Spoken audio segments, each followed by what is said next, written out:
data science and any data-inspired and data-driven science is so critical right now. More and more decisions are made based on data. The amount of data that we gather every day and the insights that the data can provide us is just growing exponentially, and that is no exaggeration. The market for data science and related areas like AI is booming. It is so important to have women in artificial intelligence in the area of data science and also in leadership roles. It's being able to use data to solve issues and understand bigger problems. It's critical. And we need women in these roles. Every individual brings their own perspective. And so we need to make sure the entire workforce is represented. And the good news is there's so many jobs and many different ways to combine their passion area and their skills in data science and get involved. I would like you to say, what are the problems in the world that absolutely have to be changed? And, can you individually, given all the amazing background that you've had so far and all the education that you've got so far, what are the unique things that you can do to change the world towards that mission? And then think of the technology. If that is going to become completely data-driven over time, then you can't miss that opportunity. You've got to join in and have your say. If you're not looking at the data from all sorts of different angles, then you could introduce a lot of bias. So it's really, really important that we have around the table all genders, all races, all backgrounds. We can't ignore social and structural problems. We can't just go in a corner and write some code and read math and then that's the solution, right? Can't do that. So we have to think about who is being affected by these algorithms. Welcome to WIN! When we first started this conference, we never would have imagined that we'd be sitting here today with over 200 regional events. We've got over 500 WIS ambassadors worldwide. Many of them are women, but we've also got a lot of men. And these are people who are just passionate about inspiring others within their community. We're in over 60 countries, and year after year, we're blown away. Let's make this next decade the Women in the Data Science decade. What I love about it is that growth is viral. That people will attend one event in one city and then they'll want to bring it to their cohort or colleagues the next year. This type of industry can be done everywhere, so it should be accessible to everybody. And this is one of the reasons why I love that we are global with WIS. So we wanted to create opportunities for women to inspire, educate, and support women at many different times throughout the year. And one way that we decided we could do that was through a datathon every year, which is a predictive analytics challenge using real-world data. We have over 900 teams from 85 countries, and that's in every continent except Antarctica. When we started WIS in 2015, we had no idea this was going to be a global movement with tons of international events and a datathon and a podcast show and now outreach to middle school and high school. It's just been such a ride. Our latest endeavor is to work on some materials that we can hand off to teachers in schools around the world. This has provided a platform for literally hundreds of women, if not thousands of women, to have an opportunity to be heard. But the truth is, these are really simple experiments, but they had profound impact because they empowered someone else to be able to do their job better or to be able to take that message. 5 years ago, when we were sitting around a coffee table thinking about what WIS could be, I never in my wildest dreams thought it would grow so far and so wide around the world in just 5 years. But what I'm most excited about is the next 5 years, because I think this is really just the start.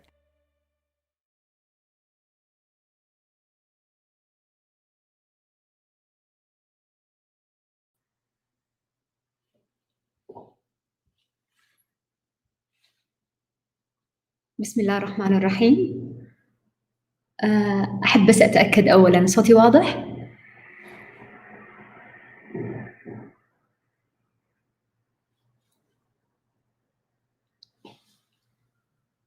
السلام عليكم ورحمة الله وبركاته. والصلاة والسلام على أشرف الأنبياء والمرسلين سيدنا محمد وعلى آله وصحبه أجمعين. أسعد الله صباحكم بكل خير. محدثتكم أريج العسيري، أستاذ مساعد بقسم نظم المعلومات، كلية علوم الحاسب بجامعة الملك خالد، ووكيلة الكلية للدراسات العليا والبحث العلمي، ولي الشرف أن أكون السنة هذه سفيرة الWomen in Data Science لهذا العام. يسعدنا اليوم نستكمل جولات ملتقى المرأة في علم البيانات والإعلام، حيث نسلط الضوء على نساء ملهمات في مجالي الإعلام وعلم البيانات لمد جسور التعاون والوصل بين المجالين. نحاول نتعرف اليوم بحول الله على التحديات اللي يواجهها الباحثين في هذين المجالين، إيش الفرص اللي ممكن أن نغتنمها، وكيف نقدر نتغلب على التحديات هذه. نساء جدا ملهمات اليوم راح يقدمون أكثر التطورات والتقنيات اللي موجودة في مجال علم البيانات والإعلام، والهدف أن نمد جسور التواصل والتعاون بين المجالين هذه. أرحب بكم جميعاً وأتمنى لكم وقت ممتع خلال جلستنا اليوم من الساعة 9 إلى الساعة 12 ظهراً بحول الله. راح يكون إن شاء الله الجلسة والحديث ميكس ما بين اللغة الإنجليزية واللغة العربية، لأن في عندنا ناطقين باللغة الإنجليزية كمان راح يقدموا، وفي عندنا كمان ناطقين باللغة العربية راح يقدموا بحول الله. فأحب كمان أرحب بالجميع باللغة الإنجليزية. Good morning everyone, this is Arij Al-Asiri, an assistant professor at the Department of Information Systems at Khalid University and the Vice Dean for the Graduate Studies and Scientific Research in the College of Computer Science. Thank you all for joining us today on the fourth round of Women in Data Science in Saudi Arabia, where we're going to feature data science and media news, which it's truly our pleasure today to invite to have such wonderful speakers and inspiring women in the fields of data science and in the field of media. We'll try to bridge over the gap between the two fields. We'll try to highlight the main chances and opportunities that the both pioneers of both fields they can actually undertake, as well as to overcome the challenges and to highlight the challenges in order to have it as in such an eye-opener for all participants and for all researchers in the data science and media. We will have lightning talks, we will have a panel discussion and some keynote speakers trying to highlight the advantages and the disadvantages that we might have and encounter in the fields of data science as well as media. Thank you all, and we're going to kick off our start with the panel discussion. I would like to welcome for the challenges and the opportunities of digital media and the role of data science. I'm going to be the moderator, and we have Dr. Nahid Bashatah, the chief and editor in Abad Digital Newspaper, and Dr. Asil Dawood, a data science and AI advisor at Oracle. نرحب بالدكتورة ناهد بشطح، رئيس التحرير مجلة أبعاد الإعلام الرقمي، والدكتورة أسيل الداوود، عالمة بيانات وأدفايزر للذكاء الاصطناعي بشركة أوراكل. حياكم الله جميعا. حياك الله دكتورة أسيل، دكتورة ناهد. أهلا وسهلا فيكم وفي الجميع. حياك الله. نبدأ دكتورة ناهد، الله يعافيك، إذا تعرفي بنفسك أكثر. بسم الله الرحمن الرحيم، وأرحب بالجميع الموجودين معنا في الويبينار أو المؤتمر. سعيدة جدا طبعا بأن يكون في اهتمام من قبل علماء البيانات بالإعلام، لأنه هم ملتصقين حاليا ببعض في هذه المرحلة. أنا ناهد بشطح، متخصصة في الإعلام الرقمي، حاصلة على الدكتوراه من جامعة سالفورد في بريطانيا. تخصص الدقيق كان تحليل الأخبار في الصحافة الرقمية. عندي صحيفة رقمية بحاول أستخدم فيها تحليل البيانات والذكاء الاصطناعي، يعني خلال 3 سنوات الآن تركيزي أكثر على أن يكون عندنا في العالم العربي محتوى رقمي صحيح. يعني هذا كله يعني بالتعريف. لنا الشرف دكتورة. حياك الله دكتورة أسيل، إذا تعرفي عن نفسك أكثر للموجودين. الله يحييك، يعطيك العافية دكتور عبيد، ما قصرت فيه. سعيدة صراحة بتواجدي معكم اليوم، وسعيدة I'm talking with دكتور ناهد. الله يحييك، كيف حالك؟ إن شاء الله بخير. الله يسلمك. الله يحييك. اسمي نسير الداود. زي ما ذكر الدكتور عبيد، ناوي أعمل في شركة أوراكل as advisor for AI and data science. أنا كنت أعمل كأستاذ مساعد في جامعة الإمام محمد بن سعود في قسم نظم المعلومات. سعيدة بتواجدي اليوم و looking forward for this panel. يعطيك العافية. شكرا دكتورة عسيل، شكرا دكتورة ناهد. نبدأ أول شيء نتعرف شوية على المجالين عشان نوصل إن شاء الله بنهاية حلقة النقاش إن نمد جسر تواصل بين المجالين هذه ونعرف إيش الهايلايت الموجودة في المجالين. دكتورة ناهد، إذا ممكن تعرفين لنا الإعلام الرقمي وكيف ممكن يختلف بالفعل عن الإعلام التقليدي؟ إيش الأشياء الأساسية اللي تصنع الاختلاف ما بين الإعلام الرقمي والإعلام التقليدي؟ نعم، أنا سعيدة طبعاً أنه في نفس السيشن معي الدكتورة أسيل، لأن هي قريبة من الإعلام، فبالتالي حتكون الإضافة أكبر إن شاء الله. بالنسبة للفرق بين الإعلام التقليدي والإعلام الرقمي، الإعلام التقليدي هو يعني الإعلام بشكل عام هو عملية نقل المعلومات، عملية الاتصال، يعني رسالة، شيء محدد، هناك مرسل لها وهناك مستقبل وهناك وسيلة اتصال، وطبعا التغذية الراجعة أو رجع الصدى. الفارق ما بين الإعلام اللي قبل الآن والإعلام الرقمي وسيلة الاتصال وتغيير المحتوى. قبل ما أتكلم عن الإعلام الرقمي لازم أتكلم عن الإعلام الإلكتروني اللي أنا أعتبره المرحلة التأهيلية للوصول للإعلام الرقمي، لأنه إحنا ابتدينا يعني لما حس الإعلام التقليدي إنه في مشكلة حاول إنه يلحق بالرقمي، بس إلى الآن ما قدر يلحق فيه، فظل في مرحلة الإعلام الإلكتروني اللي هو عبارة عن عدم استخدام كل الأدوات الرقمية ولكن محاولة التقرب منها. فتلاقين مثلا الصحف لديها مواقع إلكترونية، فهي تمارس الصحافة الإلكترونية لكن مش الصحافة الرقمية، لأنها مثلا ما تستخدم كافة الملتي ميديا، لكن تقتصر مثلا على فيديوهات، شيء من الكل. يعني حقيقة في ورقة جميلة جدا للأستاذ جنان الغامدي في جامعة، يعني يتحدث عنها في جامعة نايف العربية للعلوم الأمنية، أنصح بالاطلاع عليها، لأنه يتكلم عن الفرق بين أو يتكلم عن التوافق والتنافر ما بين الإعلام التقليدي والإعلام الإلكتروني أو الرقمي، خلينا نقول المطور. أرجو أن تكون الصورة واضحة.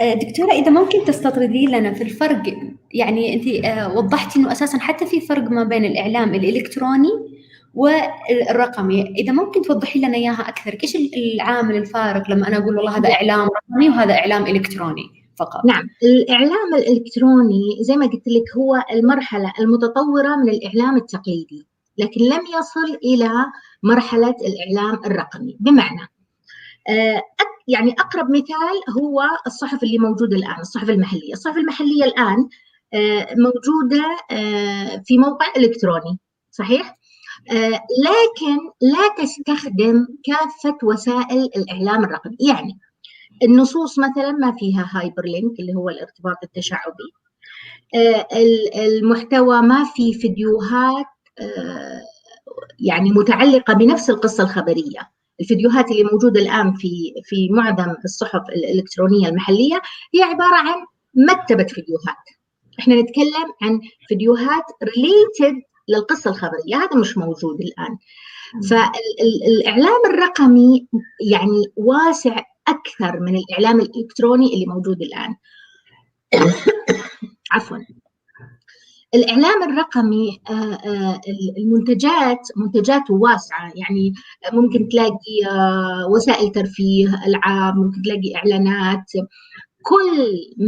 كل محتوى يمكن أن ينشر عبر الإنترنت هو إعلام إلكتروني. لكن إذا استخدمنا تقنيات متطورة وإذا استخدمنا مفهوم أوسع للرقمنة نقول إعلام رقمي. واضح. شكرا، الله يعطيك العافية. بالمقابل نحتاج الآن نشوف جانب علم البيانات. دكتورة أسيل، كيف بدأ يظهر دور علم البيانات في الإعلام؟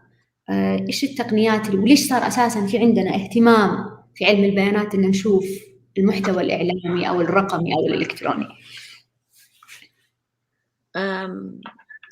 أول شيء دور علم البيانات ظهر في جميع ممكن نقول المجالات، وكل ما لا يتشعب في مجالات أخرى.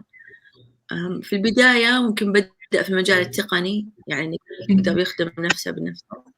بعدها بدأ يتشعب المجال الصحي، المجال التعليمي، المجال السياسي، الإداري، وهكذا. فكل ممكن نقول كل مرة يظهر شخص يوجد ترابط بين مجال علم البيانات والمجالات الأخرى. إحدى هذه المجالات اللي أصبح الآن pioneering in مجال الإعلام، مجال الميديا as a whole يعني. وزي ما ذكرت دكتورة ناهد بخصوص أن بدأ يتشعب ويتنوع وحتى يكون له مسميات أخرى، ديجيتال ميديا. كيف قدر أصلا يفيد في هذا المجال؟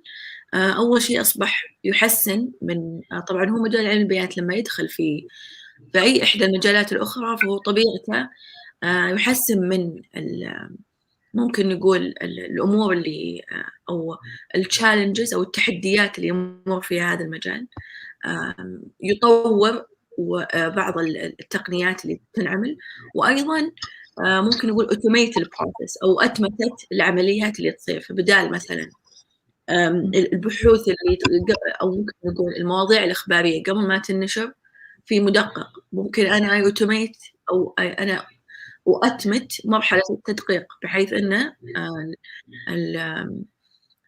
الآلة بدل الإنسان هي تعمل عملية التدقيق. نفس الشيء مرحلة جمع الأخبار، مرحلة ممكن دمجها، مرحلة طرحها على مثلا كيف أفضل مكان إني أحطها في المجلة مثلا أو الجريدة يعني أو المنشور اللي راح ينشر.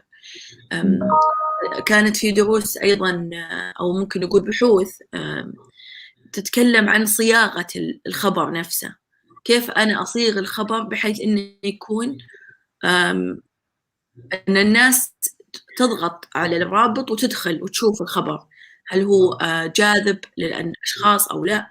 فكان في بحوث سابقة تتكلم عن أن عشان تخلي بحثك مميز مثلا أو أن الناس تتفاعل معه بشكل أعلى، لأن التفاعل الآن بالإعلام الرقمي يزيد من الأرباح. أنا لما أحط مثلا خبر في تويتر أنا ما أحط الخبر كامل، أنا أحط رابط وجزء من الخبر. فلما الشخص يضغط على الرابط ويوديه لما صفحتي اللي مثلا صفحة الجريدة أو المجلة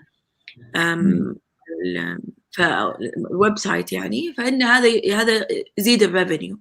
فأنا هذا كيف أزيد تفاعل الناس مع الروابط اللي أنا أنشرها. فكانت في بحوث تقول استخدام كلمات ممكن نقول السنتمنت فيها عالي، المشاعر فيها عالية، يزيد من تفاعل الناس مع الروابط. الناس تتفاعل مع الأخبار السلبية أكثر من الأخبار الإيجابية، وهكذا. فأيضا من التقنيات الثانية اللي ممكن تستخدم غير زيادة التفاعل، لأن الهدف في الميديا ليس ممكن نقول جزء منه كبير. إن أنا وش الهدف من الميديا؟ إن أنا أنشر الأخبار بشكل أسرع، خصوصا الحين من أول كنا ننتظر الصحف لين الصباح عشان نعرف الخبر، الآن نسمع الخبر بنفس اللحظة. فممكن نقول تسارع في عملية وصول المعلومات صار أسرع، والإعلام باستخدام علم البيانات أصبح يجاري سرعة العصر الحالي في إنه يوصل المعلومة للأشخاص بشكل أسرع وبشكل ممكن نقول أصح أو أدق. ممكن هذا فيها تفاوت، ممكن نتناقش فيها أكثر. بسبب التسارع ممكن إن المعلومات أصبحت ممكن نقول غير دقيقة بعض الأحيان. الفيتنج أو التدقيق أو التعامل مع المعلومات الصحيحة ما صار مثل سابقه. ممكن كثرت المعلومات المغلوطة بسبب التسارع وبسبب أسباب أخرى، لأن الناس تبغى ريفينيو سريع. صار في أنواع للأخبار ممكن يسمونها الأخبار الصفراء. طبعا علم البيانات هنا يساعد how can I detect these fake news. كيف أنا ممكن أتعامل مع المعلومات المغلوطة، كيف ممكن أكشفها، لأن بالأخير العميل ما يعرف، أو ممكن يقول كاستمر أو المتلقي لهذه المعلومات غير قادر على التمييز بين المعلومات الصحيحة والمغلوطة. وظهرت دراسات كثيرة أيضا في هذا الموضوع، إن لما الخبر يجيك من شخص موثوق فيو تراست الانفورميشن، أنت تثق بالمعلومة حتى لو كانت مغلوطة. وكذا دراسة أثبتت هذا الشيء. فكيف أنا ممكن يعني أساعد الأشخاص، هذه إحدى استخدامات البيانات الأناليتكس والAI، how I can help people يعني يكتشفون أن هذه المعلومة خاطئة أو ما يصدقونها، لأن تصديق المعلومة ممكن يغير في البيليف سيستم حق الشخص، ممكن يخليه يعني تتغير آراءه حول بعض المواضيع، خصوصا الcontroversial topics أو ممكن نقول مواضيع الجدلية.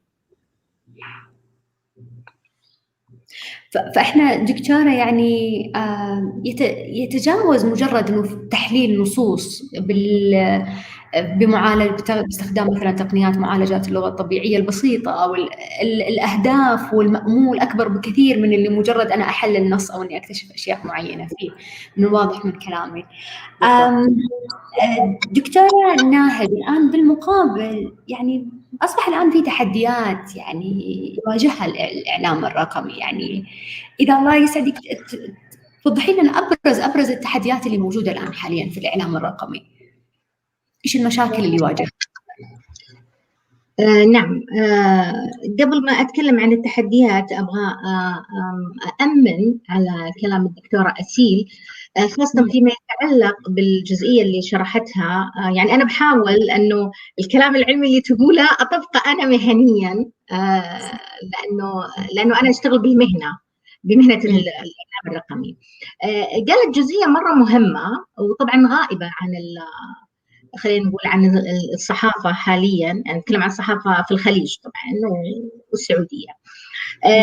لما قالت إنه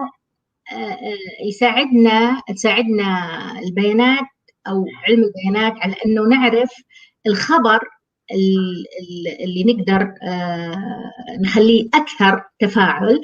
هذه طبعا خاصية مهمة ومهارة مهمة يجب أن يتعلموها الصحفيين اللي هم أمثالي، اللي هم التقليديين اللي من زمان في الصحافة، اللي هي تحسين محركات البحث SEO. هذه هي اللي تخلي الكتابة أو الأخبار تظهر في النقاط العليا من مثلا محركات البحث. طبعا ال SEO تحسين محركات البحث هذه مهارة مش صعبة، ولكن لازم يتعلمها الصحفي، لأنه بدل من كتابته الخبر بشكل عادي تقليدي، هو على الموقع من خلال لوحة التحكم يكتب الخبر بهذه المواصفات. الكلمات المفتاحية الآن ما عادت هي أنا اللي أفكر فيها، لا، الكلمات المفتاحية الآن فيها برامج.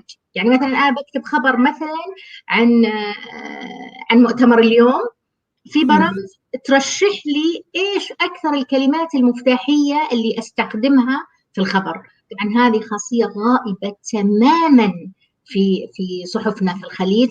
ليه؟ لأن الصحفي إلى الآن ما يشتغل هو على لوحة التحكم. الصحفي ما زال في غرفة الأخبار التقليدية في صحف الخليج، ما زال يكتب الخبر ويرسله بالإيميل على حسب علمي. طيب هذه النقطة بس لأنها مهمة حبيت أدخل. صحيح دكتورة، وإذا تسمحين لي أضيف كمان يعني في في السيرش انجن اوبتمايزيشن. يعني هي بالفعل اللي انت ذكرتيه دكتورة، هو أمر أنه يعرف الصحفي يكتب مقال بشكل جدا رائع ولغويا بشكل جدا رائع وجذاب، ولكن هل هو يظهر من ضمن أعلى نتائج محركات البحث أو لا؟ هذا أمر هذه النقطة. عشان كذا أنا أقول لك مثلا أنا لأني عاصرت، لأن مثلا أنا عندي خبرة 35 سنة في الصحافة، فأنا عاصرت الصحافة التقليدية. لا يمكن أن تنجح الآن بأي حال من الأحوال. الآن أنا لما أجي أكتب مثلا زمان لما أجي أكتب مقالة، فأنا أحط الخبر أحط العنوان إبداعي. ما ينفع الآن العنوان يكون إبداعي، لازم يكون متوافق مع محركات البحث. فإذا أنا ما حطيت عنوان، ما وضعت عنوان متوافق مع محركات البحث بكلمات مفتاحية مناسبة، ما راح يجدها الجمهور، لأنه يبحث عن طريق الإنترنت، فاختلف يعني الوضع. طيب الآن نحكي عن التحديات. أنا بقسمها نوعين، في تحديات عامة وفي تحديات خاصة بالمؤسسات الصحفية. اللي خاصة بالمؤسسات الصحفية أنا أجد أنها تتضمن التحدي الكبير الكوادر المهنية. للأسف لا يوجد إلى الآن دورات للصحفيين تتعلق مثلا بتحسين محركات البحث، تتعلق مثلا بالتسويق بالمحتوى. كل هذه المهارات غائبة تماما. ما زالت إلى الآن الدورات اللي تقام للصحفيين تقام على الخبر التقليدي الهرم المقلوب. ممكن يعني يكون فيها مثلا المحتوى الرقمي ولكن تنظيري، لأنه في فرق بين إني يعني التنظير هذا شيء أكاديمي، لكن في التدريب لازم أنت تنزل إلى أرض الواقع، لازم تدرب الصحفيين على لوحة التحكم في المواقع. مثلا في هناك برامج لإدارة المحتوى أشهرها طبعا الوورد بريس. هل الصحفيين يعرفون هذا؟ لا. هل المؤسسات الصحفية مهتمة بأنهم تدربهم على هذا النوع؟ للأسف لا. فهذا تحدي جدا قوي. التحدي الثاني اللي تواجهه المؤسسات الصحفية إنها الآن مشغولة بالتمويل بالربح، فهي دائما تفكر كيف ممكن أربح، لأنه زمان كانت تربح عن طريق الإعلانات. طيب الآن تغير الوضع. طبعا ما زالت بعض الصحف الإلكترونية تحصد أرباح من الإعلانات، لكن أنا في رأيي أنه هذا الموضوع لن يستمر موضوع الإعلانات، لأنه اتجهت الصحف الغربية الآن إلى موضوع الاشتراكات وهو المهم، وإلى خلينا نقول زيادة المنتجات في الصحيفة. هذول التحديين مهمين بالنسبة للمؤسسات الصحفية. بشكل عام إيش التحديات اللي تواجه الإعلام الرقمي؟ رقم واحد تدفق المعلومات. يعني الآن في كمية معلومات هائلة، فهذا تحدي، لأنه هم الآن كيف ينشرون الأخبار وكيف يحددون ما هو الخبر المهم وغير المهم، وكيف يحددون هل هذا الخبر كاذب أو غير كاذب. أوكي؟ طبعا بالنسبة للصحف الغربية استطاعت إنها طبعا لأنها استعانت بالبيانات بالمبرمجين بمحلل البيانات، فمثلا فيسبوك تويتر عندهم أدوات معينة لتفنيد الأخبار الكاذبة. في وكالات الأنباء العربية إلى الآن ما في، لكن طبعا وكالات الأنباء الغربية موجود في هذا الشيء. فتدفق المعلومات فعلا تحدي بالنسبة للإعلام الرقمي، بالنسبة للمؤسسات اللي تشتغل في الإعلام الرقمي. بالمناسبة صحافة البيانات تعالج موضوع تدفق المعلومات لأنها تحلل البيانات. التحدي الثاني موضوع الحصرية. يعني اكتشفت الصحف وأيضا بعض خلينا نقول التلفزيونات أنه النشر على منصاتها أفضل بكثير من النشر على المنصات الأخرى. يعني مثلا في الصحافة كان مثلا عشان ينجح خبر أو تغطية كان اللي بيصير إنه المؤسسات تهتم إنها تنشر مثلا في صحيفة الرياض، الجزيرة، عكاظ، المدينة، أي صحيفة. ووجدت الآن إنه لا، إنه منصاتها الخاصة أفضل. بس هذه فيها شوي إشكالية محلية، لأنه إحنا المنصات عندنا تركيزها على السوشيال ميديا، على مواقع التواصل الاجتماعي، بينما يفترض أن يكون هناك تركيز على الموقع الأساسي، لأنه السوشيال ميديا شئنا أم أبينا ستختفي. يعني البرامج نفسها، يعني مثلا الآن كلوب هاوس طلع فطغى على بعض المواقع. ممكن نقوم من النوم نلاقي مثلا فيسبوك قررت انها توقف نشاطها، ما نقدر نقول لها شيء لانها هذه مجانيه، بينما المواقع الالكترونيه الويبس احنا اللي مأجرين الدومين، فمن حقنا انه ننشر فيه. ثالث تحدي اللي تكلمت عنه يمكن شوي اللي هو الموثوقيه، لانه الاخبار الزائفه بدأ انتشارها عام 2016. جد طبعا من عملية النيوز جاذرينج، عملية جمع الأخبار اللي اختلفت عن السابق مع تدفق المعلومات. أيضا عندنا تحدي خطير اللي هو تحدي الخصوصية، اللي هو كيف ممكن في حال استهلاكنا للبيانات أو في حالة استهلاكنا الإعلامي نستفيد من البيانات، بحيث أنه ما يكون في اختراقات، ما يكون في فضائح إلكترونية. طبعا الاختراقات يعني حسب الدراسات في المنطقة العربية أكثر الدولتين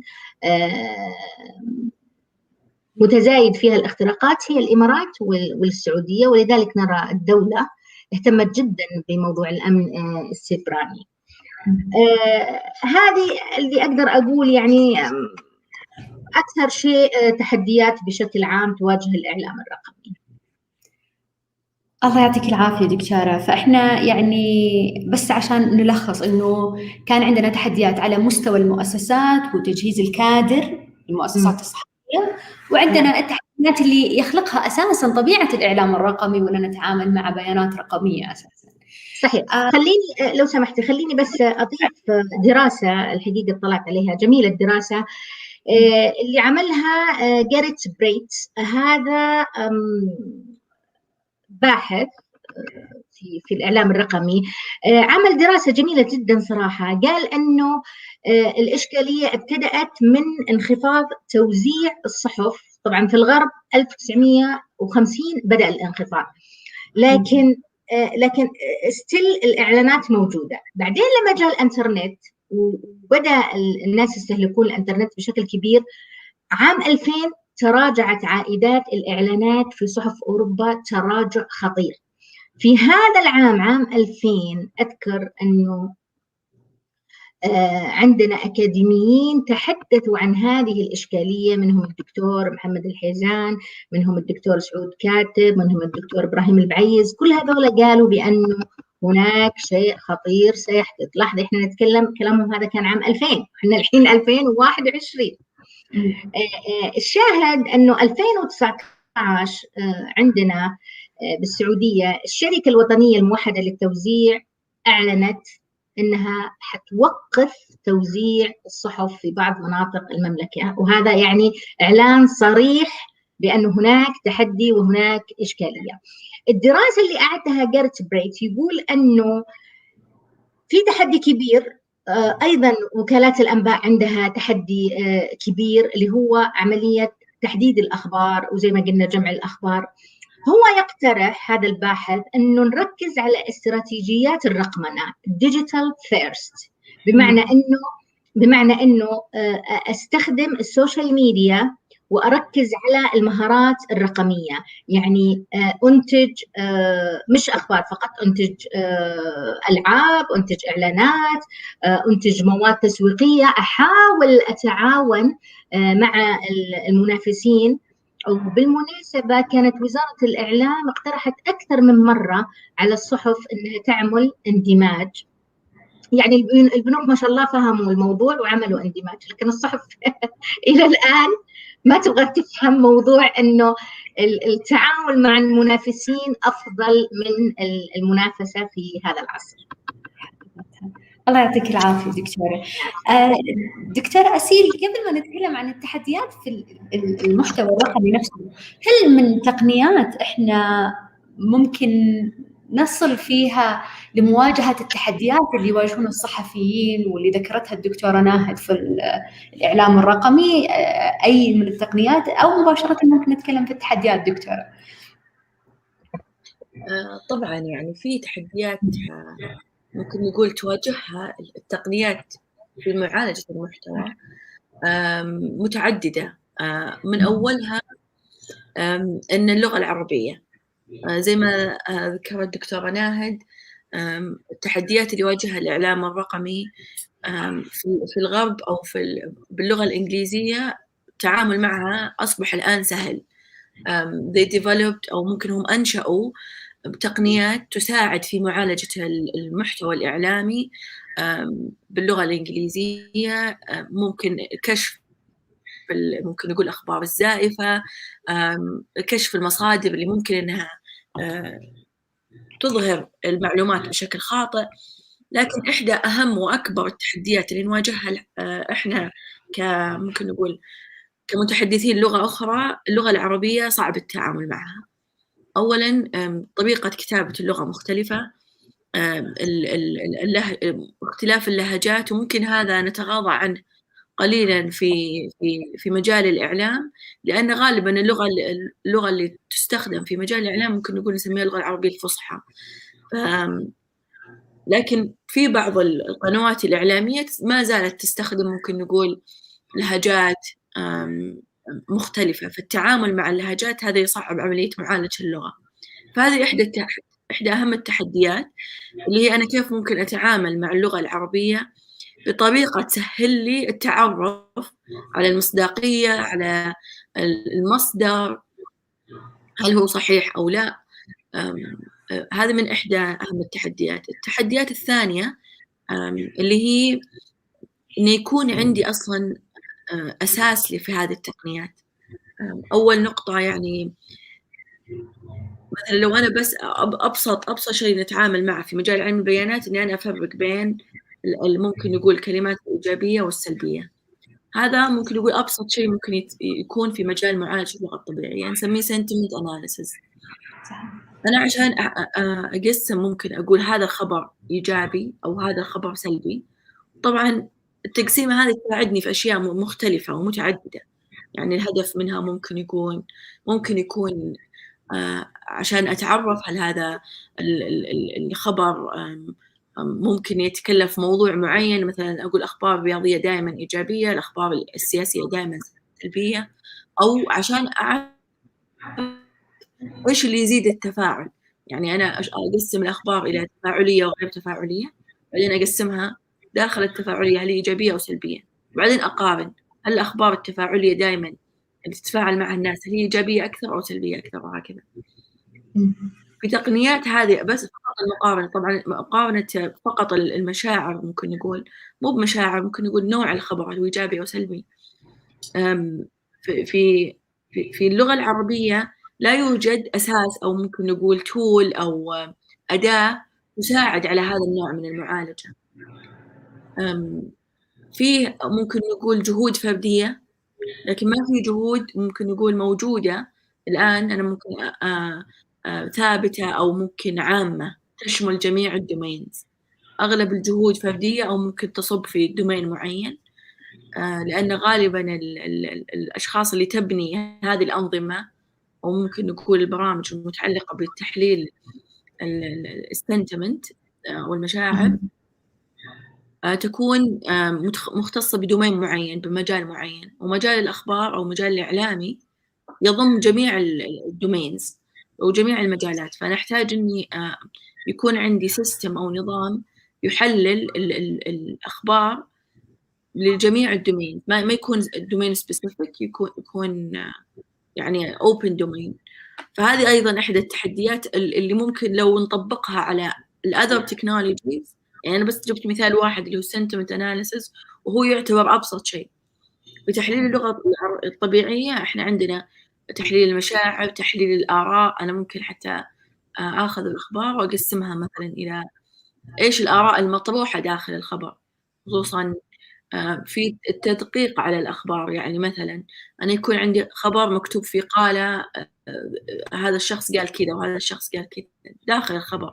طب الشخص القارئ كيف يعرف إن صدق هذا الشخص قال هذا الخبر أو قال هذه الجمل؟ ففيه ممكن نقول زي تتابع السلسلة الخبرية. لما يكون خبر مأخوذ من خبر ثاني من خبر سابق، فهذه أيضا إحدى التحديات. إحنا لسه ما وصلنا هذا السوفيستيكيشن في مجال اللغة العربية، إني أنا أوصل إني كيف أتتبع الخبر مصدره إلين أوصل المصدر الأصلي، ولما أوصل المصدر الأصلي أيضا أتأكد من إن هذا الشخص مخول إنه يقول هذا الكلام أو إنه صحيح مر بهذا الخبر. فهذه يمكن نقول أبرز التحديات، يعني هذا بخصوص معالجة الأخبار نفسها. طبعا تجي بعد التحديات زيادة التفاعل، المصادر تكلمنا عنها. ف this is the highlight I can say. دكتورة أسيل، يعني كثير نجد يعني حتى في الإنتاج العلمي يهتمون بشكل كبير زي ما ذكرتي في تحليل المشاعر. ليش جدا مهم تحليل المشاعر بالنسبة للإعلام، بالنسبة للأخبار؟ إيش اللي يعني ليش هو جدا يعني مهم لا للجانب يعني الباحثين في هذا المجال، في مجال علم البيانات وتحليل النصوص، وبالذات يعني في الإعلام، يعني تجدين التركيز في الإعلام إنه هذا أهم شيء بالنسبة لهم أو في الأخبار نفسها؟ في زيادة، أول شيء زيادة التفاعل أو التفاعل مع الأخبار يعتبر تصرف ممكن نقول بشري أو تفاعل بشري. فأنا أبغى أفهم هذا الإنسان اللي قاعد يتفاعل مع هذه الأخبار. فأنا عشان أفهم تصرفات ممكن نقول البشر في هذا المجال أو في مجال التفاعل مع الأخبار، أنا أحط احتمالات كثيرة بطبيعة يعني أنا ما أدري إيش هو اللي خلاه يتفاعل مع هذا الخبر. إحدى أهم وأكبر ممكن نقول الفيتشرز أو ممكن نقول زي المتغيرات اللي ممكن تؤثر في هذه النظرية اللي وضعناها، اللي هو السنتمنت أو المشاعر اللي موضوعة ومكتوبة في هذا الخبر. دائما نعرف إنه من جزء من تصرف الإنسان إنه يتفاعل مع المشاعر. إذا صار فيه ممكن نقول حتى لو شاف قدامه بعيونه منظر حزين راح يتفاعل معه، لو شاف منظر سعيد عائلة وأطفال وكذا راح يبتسم لا شعوريا. فإحنا الأخبار دائما تحاول تنقل هذه الإكسبيرينس في كتابيا، لأن أنا صعب أنقل صوت وصورة وفيديو، فأنا لازم أنقلها كتابيا. غالبا المجال المشاعر هو يكون ياخذ الحيز الأكبر في أن الناس ليه سبب تفاعل الناس مع الأخبار. لما يكون خبر إيجابي بشكل كبير أو سلبي بشكل كبير يكون التفاعل معه بشكل أكثر. طبعا في متغيرات أخرى، المشاعر اللي موجودة في الخبر مو هي السبب الوحيد، لكن ممكن نقول بناء على الدراسات السابقة هو من أحد الأسباب اللي تخلي الشخص يتفاعل مع الخبر. إحدى الأسباب الثانية إذا كانت جاية من شخص مشهور أو جاية من شخص معروف الناس تتفاعل معها أكثر، أو زي ما ذكرت إنه يكون شخص موثوق.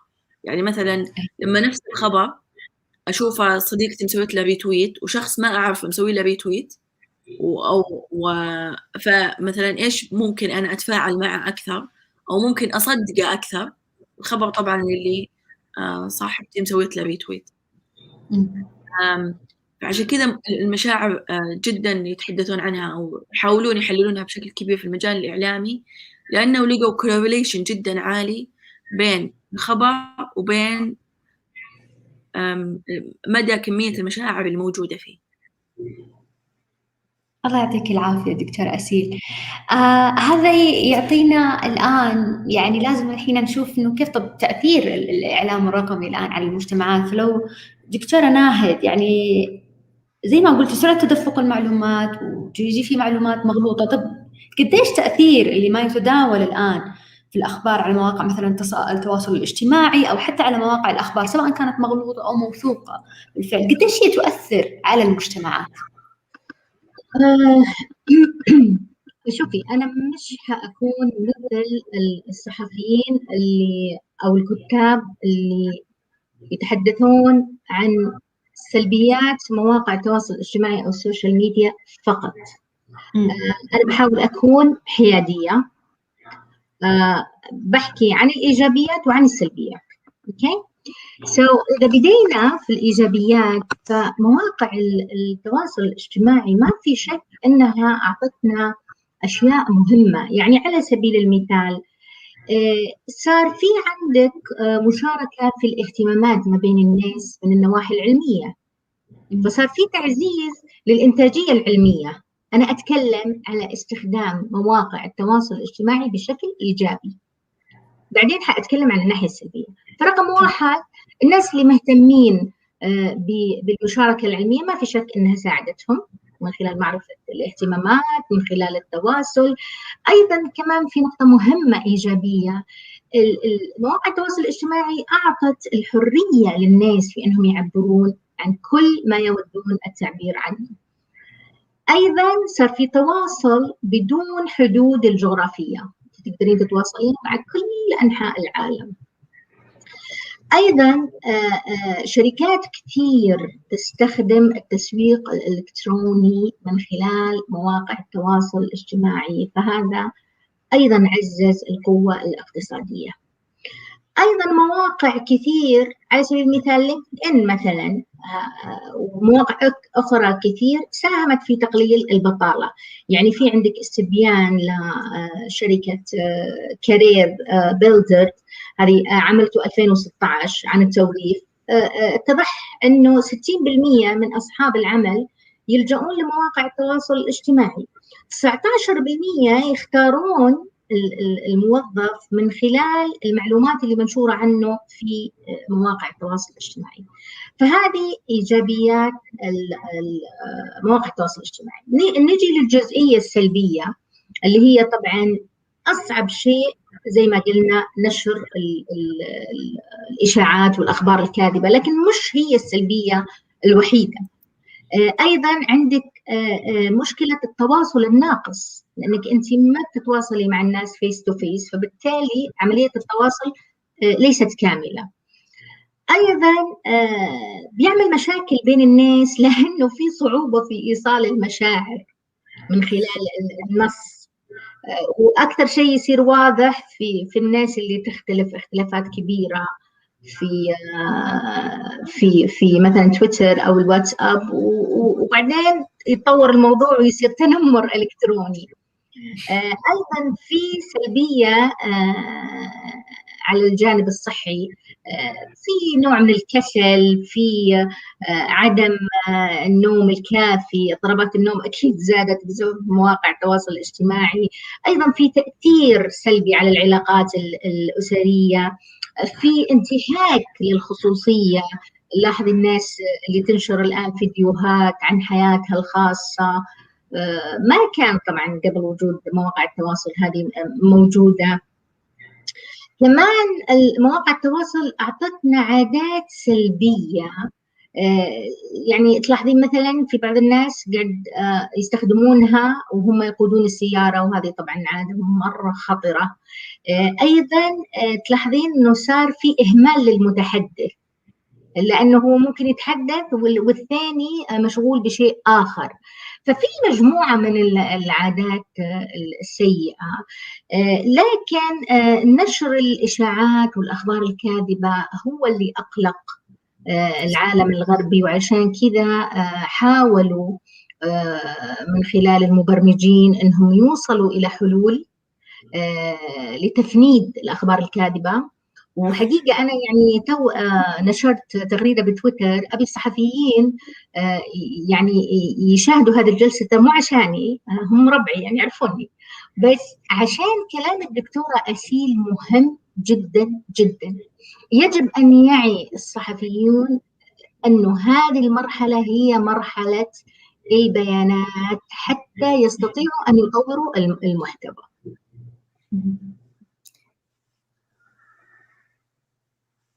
فتقريبا هذه أكثر شيء ممكن أقدر يعني أفنده.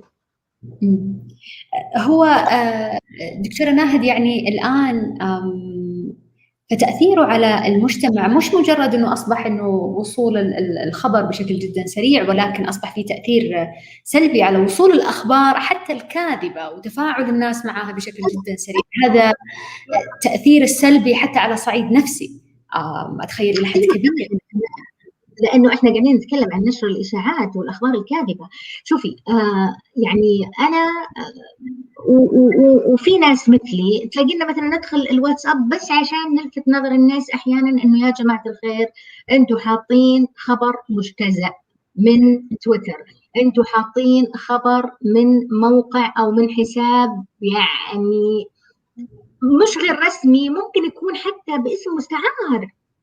ولكن زي ما قالت الدكتورة أسيل إحنا نهتم يعني بالأخبار وفقا لمشاعرنا.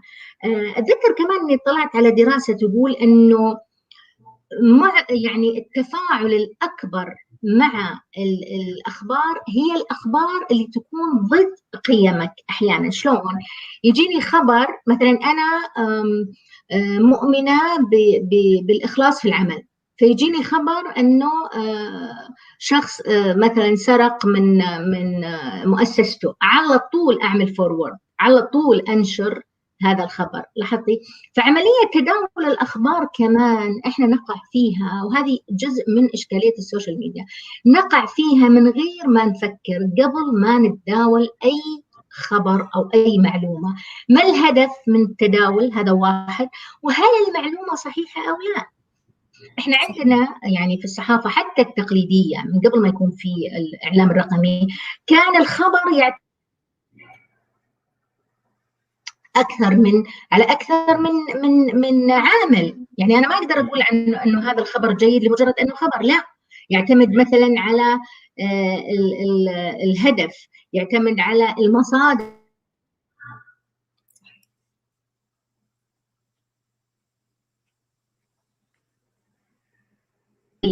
في نشر الأخبار. هي منصات لتداول الأخبار، وطبعا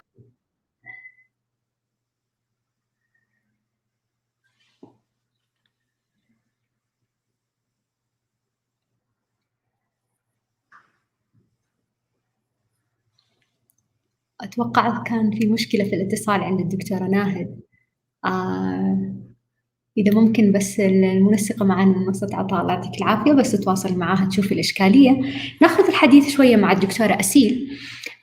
دكتورة أسيل، يعني بالفعل زي ما ذكرتي الآن يعني الترابط جدا مهم، تحليل المحتوى الرقمي الآن أصبح يتجاوز يعني الأهداف البسيطة ولتحليل فقط النصوص.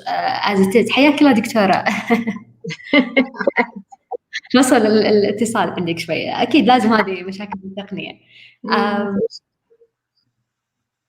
أيوة دكتورة ناهد، إذا تحبي تستطردي في حديثك ترجع تعطينا. كنت حكمل. نعم، زي ما قلت إنه منصات التواصل الاجتماعي هي منصات مجانية، زين، فهي مش وربحية بالأخير، هي مش مهتمة بالمهنية في نشر المعلومات، في نشر الأخبار. بعدين هي فتحت المجال لكل الناس إنها تنشر. يعني كل اللي موجودين على فكرة في المنصات هذول هم صحفيين، صحيح، لأنه الصحفي هو اللي بينقل الخبر. وحتى في عندنا إحنا في الصحافة نوع اسمه صحافة المواطن. صحافة المواطن هو أي شخص لديه جوال صور أو سجل فيديو وحطه في شبكة الإنترنت، إذا هي صحافة المواطن. وإلى الآن هم في الغرب يحاولون يحددون أخلاقيات لهذا النوع من الصحافة. فما في شك أنه إحنا في هذه المرحلة، في مرحلة ربكة في مهنة الصحافة، على إنها طبعا في حالة تطور رهيب. يعني يوم بعد يوم يكون في أنواع للصحف. يعني مثلا مؤخرا كنت مثلا قبل سنتين سمعت عن الصحافة البطيئة سلو جورناليزم، وعلى هذا الأساس أسست صحيفتي. قبل شهر سمعت عن صحافة عجبتني جدا اللي هي صحافة الحلول، فقعدت أفكر أحول صحيفتي إلى هذا النوع. طبعا صحافة الحلول هي جزء من أو شبيهة بالصحافة الاستقصائية، لكنها تركز على أنها تعطي حلول للمواطن. اللي أقصده أنه اتسعت مهنة الصحافة اتساع شنيع، وهذا خلانا إحنا المهنيين نرتبك شوي. لكن كل ما كان اهتمامنا بالجديد، اطلاعنا على الجديد، كل ما كان أفضل في تطوير هذه المهنة.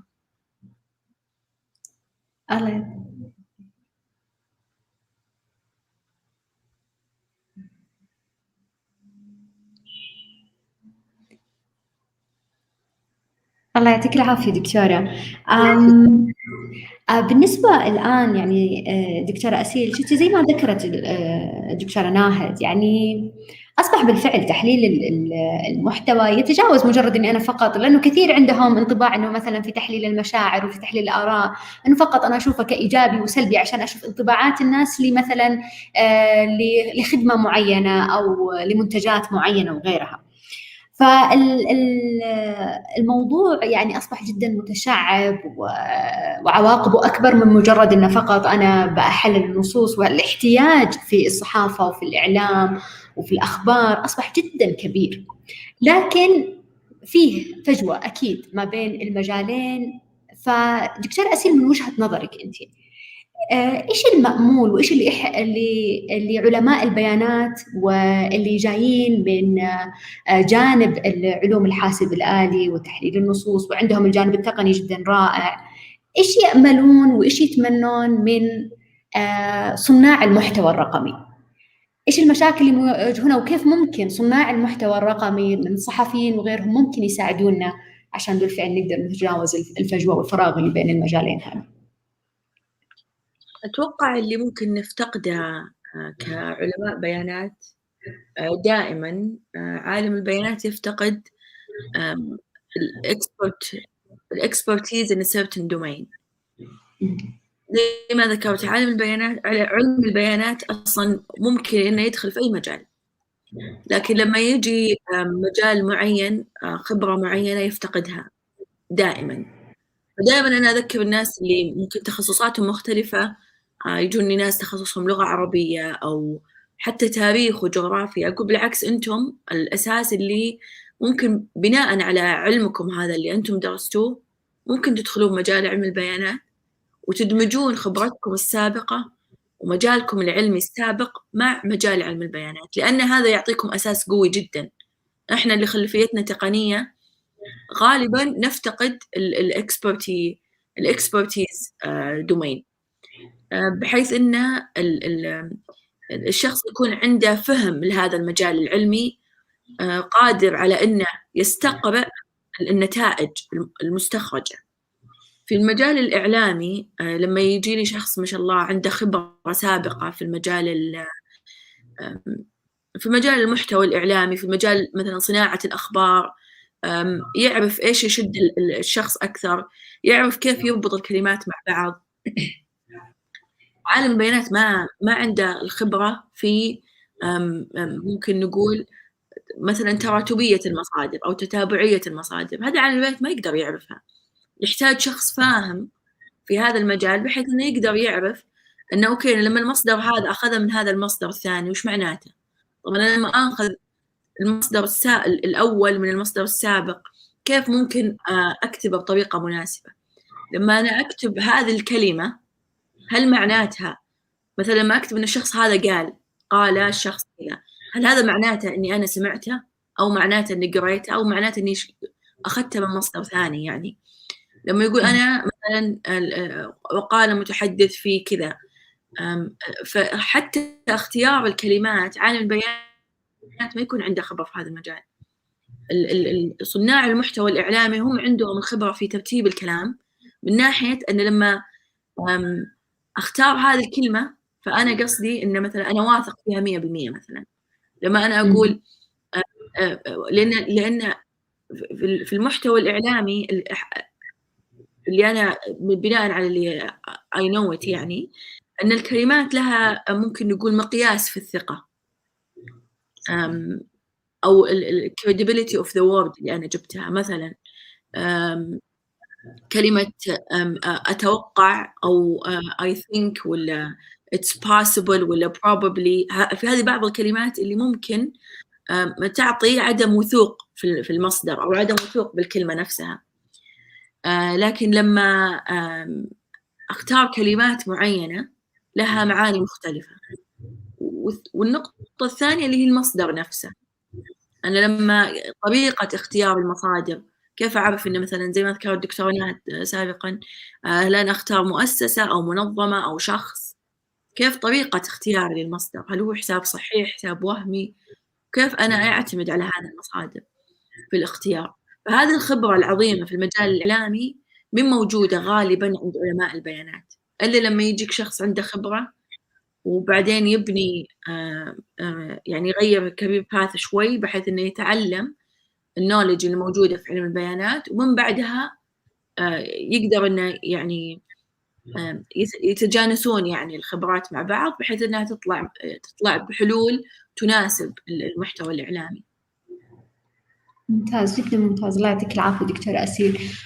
طيب دكتورة ناهد، مقابل الصحفيين والإعلاميين وصناع المحتوى الرقمي، إيش اللي يتمنونه والمأمول من علماء البيانات لمد جسر أو نغطي الفجوة اللي موجودة بيننا؟ إيش تحبون من علماء البيانات دكتورة؟ والله أنا زعلانة من علماء البيانات صراحة. ليه دكتورة؟ شوفي، الفجوة كبيرة بين الصحفيين وبين علماء البيانات عشان تكونين بالصورة. صح. لكن يعني مثلا أنا قبل 3 سنوات عشان أبحث عن معلومة بالعربي عن صحافة البيانات كان ياخذ مني وقت. الآن اختلف الوضع تماما، ازدهرت صحافة البيانات، الدول العربية أدخلتها في مناهج الجامعات، زين. لكن ظلت الفجوة وين؟ الفجوة ما بين علماء البيانات والصحفيين في أنه كل واحد منهم إلى الآن لم يتعرف على الآخر. عندي تجربة أنا في صحيفتي، غرفة الأخبار اللي كانت موجودة في صحيفتي موجود فيها محلل بيانات، مطور موقع، صحفي، مصمم. كنت دائما ألمس من محلل البيانات أنه سعيد جدا، وحتى والله مطور الموقع. ليه؟ لأنه هم عندهم نولج قوية جدا ويحبون يستخدمونها، وصراحة يتبرعون في أنهم يساعدون الصحفيين. لكن مشكلة الصحفيين أنهم ما يعرفون إلى الآن أنه في عندهم كنز اسمه بيانات، في عندهم كنز اسمه علماء البيانات أو محللي البيانات. لاحظتي؟ ففي فجوة لازم يقتربون من بعض. وأنا أتمنى من المحللي البيانات أنهم يبادروا أكثر بأنهم يدعمون أي صحفي يهتم بالبيانات، لأنه زي ما قالت الدكتورة وزي ما أنا خبرت لما اشتغلت وما زلت أشتغل مع محلل البيانات أو مع المبرمجين، المبرمج أو محلل البيانات يعطيك نتائج البيانات لكن ما يقدر يوظفها لصالح المادة الإعلامية. هذا شغلك أنت كصحفي أو صانع محتوى. إذن العملية تكاملية. الآن لا يمكن أن يعمل الصحفي بدون محلل البيانات. عشان كذا مثلا غرف الأخبار في الصحف الغربية زي ما حكيت لك فريق عمل موجود في كل هذه التخصصات، مش زي غرف الأخبار التقليدية اللي هي صحفيين فقط. فهي الإشكالية هنا، هل سيقتنع هل ستقتنع الصحف إنها تغير من غرف الأخبار وتنادي المبرمجين ومحللين البيانات؟ هل محللين البيانات بيرحمون الصحفيين ويحتوونهم ويقدمونهم؟ على سبيل المثال أنا أتمنى صراحة من محللي البيانات إنهم يعملوا دورات للصحفيين. الحين أنا اللي قاعد ألاحظه إنهم هم يعملون دورات لتطوير في مجالهم، هذا حقهم، لكن لأجل مهنة الصحافة اللي هي مهمة جدا أتمنى إنهم المحلل البيانات يعملوا دورات أو يعلنوا عن دورات للصحفيين خاصة، يعني ياخذوا بإيدهم إنهم يتطوروا إلى القرب من تحليل البيانات.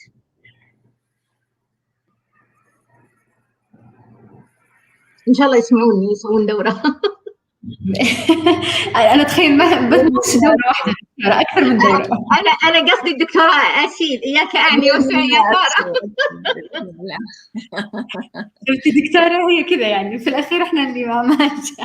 لا أنا الدكتورة أسيل بس أخلص السيشن بكلمها ما في كلام. لازم أنا أعرفها من قبل بس حقيقي قالت معلومات خطيرة بالنسبة للأخبار لا يمكن أن يهتم بها الصحفي لتطوير مهنته صراحة يعني. فأنا أشكرها جدا جدا على المعلومات. الله يعطيكم العافية. شكرا لكم جميعا دكتورة ناهد، دكتورة أسيل، أثريتوا الحوار وأتمنى أنه بالفعل إحنا استخلصنا من بعد حوارنا ونقاشنا هذا بعض البوينتس الأساسية إن عشان نقدر بالفعل نتجسر تواصل ما بين الإعلام وعلم البيانات. كيف ممكن علماء البيانات بالفعل ينتهزون الفرص اللي بالفعل تساهم في تحليل المحتوى الرقمي بما يفيد الصحفيين، وبالمقابل الصحفيين والإعلام كيف يمكنون علماء البيانات بأكشلي إنه وضع بصناعة محتوى رقمي يمكن معالجته وتحليله وتطويره بحول الله. الله يعطيكم العافية دكتورة ناهد ودكتورة أسيل. ناخذ أنا ما أدري بس إذا في الحضور أحد حابب عنده أي أسئلة ممكن ناخذ تقريبا 5 دقائق عشان ما ناخذ كثير من وقت المتحدث اللي بعد الحلقة. هل في أسئلة تحبوا تطرحوها للدكتورة أسيل والدكتورة ناهد؟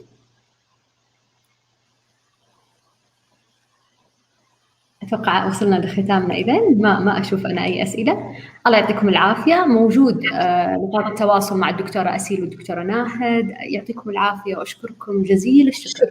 شكرا لك دكتورة، الله يحييك.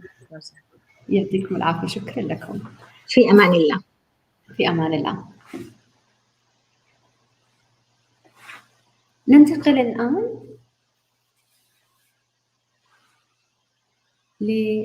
للدكتورة جوهرة المطيري. حياك الله دكتورة الجوهرة.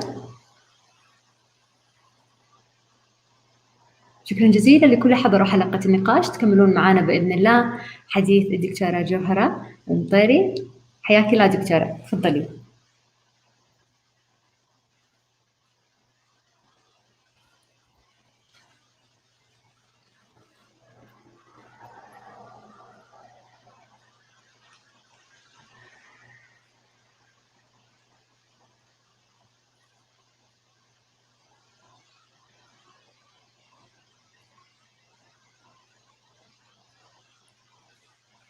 إذا ممكن تحطوا لنا عرض الدكتورة الجوهرة. الدكتورة الجوهرة بحول الله حتعطينا التحديات اللي يواجهونها الباحثين في معالجة المحتوى. معنا دكتورة جوهرة المطيري أستاذ مساعد بقسم الإعلام بجامعة الملك سعود. حياك الله دكتورة، المايك لك. عرفي بنفسك. الله يعطيك العافية. مشكورة دكتورة.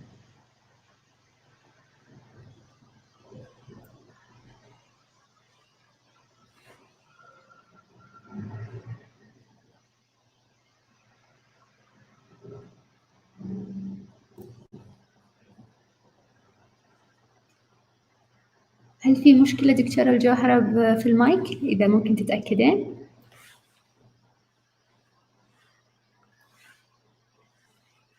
نشوف العرض دكتورة بس ما الآن نسمعك. حياك الله دكتورة. أهلا. أولا في البداية السلام عليكم ورحمة الله وبركاته. شكرا جزيلا على الدعوة، وأمل إن شاء الله بمشيئة الله أن نقدم في هذه الجلسة مادة معرفية قيمة ومفيدة للجميع. بداية معكم دكتورة الجوهرة المطيري، أستاذ مساعد في قسم الإعلام في جامعة الملك سعود، ومستشارة في مركز ميساب للدراسات والاستشارات الإعلامية، مهتمة وخبيرة في تحليل محتوى بيانات شبكات التواصل الاجتماعي. بداية ما أدري إذا كان العرض واضح أمامكم. إيه دكتور واضح. بأستعرض معاكم أحدث الإحصائيات حول العالم لمستخدمي وسائل التواصل الاجتماعي. هذه الإحصائية عام 2020 اللي كانت تشير إلى أن أكثر من نصف سكان العالم يستخدمون وسائل التواصل الاجتماعي. كذلك من الواضح أن هناك في ازدياد في عدد مستخدمي الإنترنت إلى أكثر من 4 مليار مستخدم. كذلك في تجاوز في مستخدمين لوسائل التواصل الاجتماعي تحديدا الناشطين في سوشيال ميديا، وتجاوز عددهم إلى حاجز 3 مليار. كل هذه الأرقام تؤكد لنا أهمية البيانات اللي يتم بثها على شبكات التواصل الاجتماعي. أعرض لكم الآن هذه بإحصائيات مذهلة حول الإنترنت بشكل عام، وهي تعتبر من أحدث الإحصائيات لعام 2020، تشير إلى أن خلال 60 ثانية يستقبل أو يتم هناك بث كم هائل جدا من البيانات. على سبيل المثال تحديدا بما أني مهتمة في تويتر، خلال دقيقة في حدود أكثر من 100,000 تغريدة في 60 ثانية. تحديدا بحكم تركيزي في أبحاثي على المملكة العربية السعودية ومجتمع العينة، أيضا هذه إحصائية لأحدث مستخدمي وسائل التواصل الاجتماعي في المملكة العربية السعودية. نرى أن هنا عدد المستخدمين 25 مليون مستخدم، كذلك فيها زيادة عن العام الماضي بمقدر 2 مليون مستخدم. وهنا كمان تتابع لأحدث أحدث تشير إلى أن أكثر منصات السوشيال ميديا استخداما وأكثر شعبية في المملكة العربية السعودية، مثل ما هو ظاهر أمامكم، تويتر يحتل المرتبة الخامسة. كل هذه الأرقام وكل هذه الإحصائيات تشير إلى أن اليوم البيانات اللي يتم بثها من خلال شبكات التواصل الاجتماعي تعد مصدر مهم جدا للباحث. اليوم كذلك أصبح من الضروري على الباحث، سواء كان باحث أكاديمي أو مهتم في تحليل بيانات شبكات التواصل الاجتماعي، أن يعرف كيف طريقة التنقيب عن هذه البيانات. لابد أن يكون لديه معرفة كذلك جيدة للحدود المسموح له في كل منصة من هذه المنصات. أعني بذلك العمر الزمني لبيانات منصات التواصل الاجتماعي. على سبيل المثال في تويتر لابد أن يكون يعرف أن هناك في بيانات تسمى بيانات آنية، وهناك في بيانات قديمة. البيانات الآنية يكون عمرها الزمني خلال 7 أيام، أي بمعدل أسبوع. ما زاد عن تلك الأيام يصنف على أنه بيانات قديمة، ويكون له طريقة معينة في التعامل مع تلك البيانات. من المستفيد تحديدا من المعلومات اللي راح نقدمها في جلسة اليوم المعلومات مش فقط تهم الباحث الأكاديمي، قد تهم كذلك رجل العلاقات العامة، الشركات الخاصة، إدارات التسويق، المهتمين بدراسات الرأي العام. كم الهائل اللي إحنا نجده من بيانات على السوشيال ميديا تهم قطاعات كثيرة، لا نقتصر فقط على البحث الأكاديمي. هنا نظرة سريعة على الأدوات الأكثر استخداماً في البحث العلمي لتحليل محتوى شبكات التواصل الاجتماعي. يمكن لو ظاهرة أمامكم وشايفين عندي الأدوات بألوان مختلفة ما بين الأزرق والأخضر والأحمر، وحقيقة هذه الألوان لها معنى معين ولها فائدة معينة من الإشارة لها. اللي باللون الأزرق هذه الأدوات اللي تسمح للباحث باستخدام هذه الأدوات وتحليل محتوى شبكات التواصل الاجتماعي مجاناً، لكن فقط تتعامل مع البيانات الحديثة.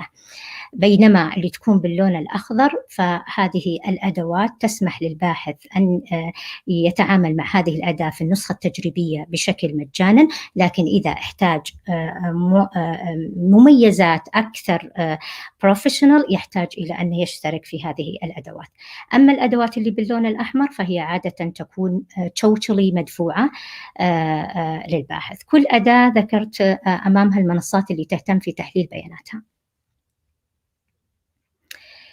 اليوم الباحث الأكاديمي أو المهتم في تحليل بيانات تويتر، إيش يهتم أو ماذا يركز فيه في تحليل بيانات تويتر؟ تهمه التغريدات، الإعجاب بشكل عام، الانجيجمنت اللي يكون حاصل في تويتر من إحصائيات التفاعل مع المحتوى، كذلك عدد مرات مشاهدة الفيديو. يهمه كذلك أيضا البيانات الخاصة في الملف الشخصي للمغردين.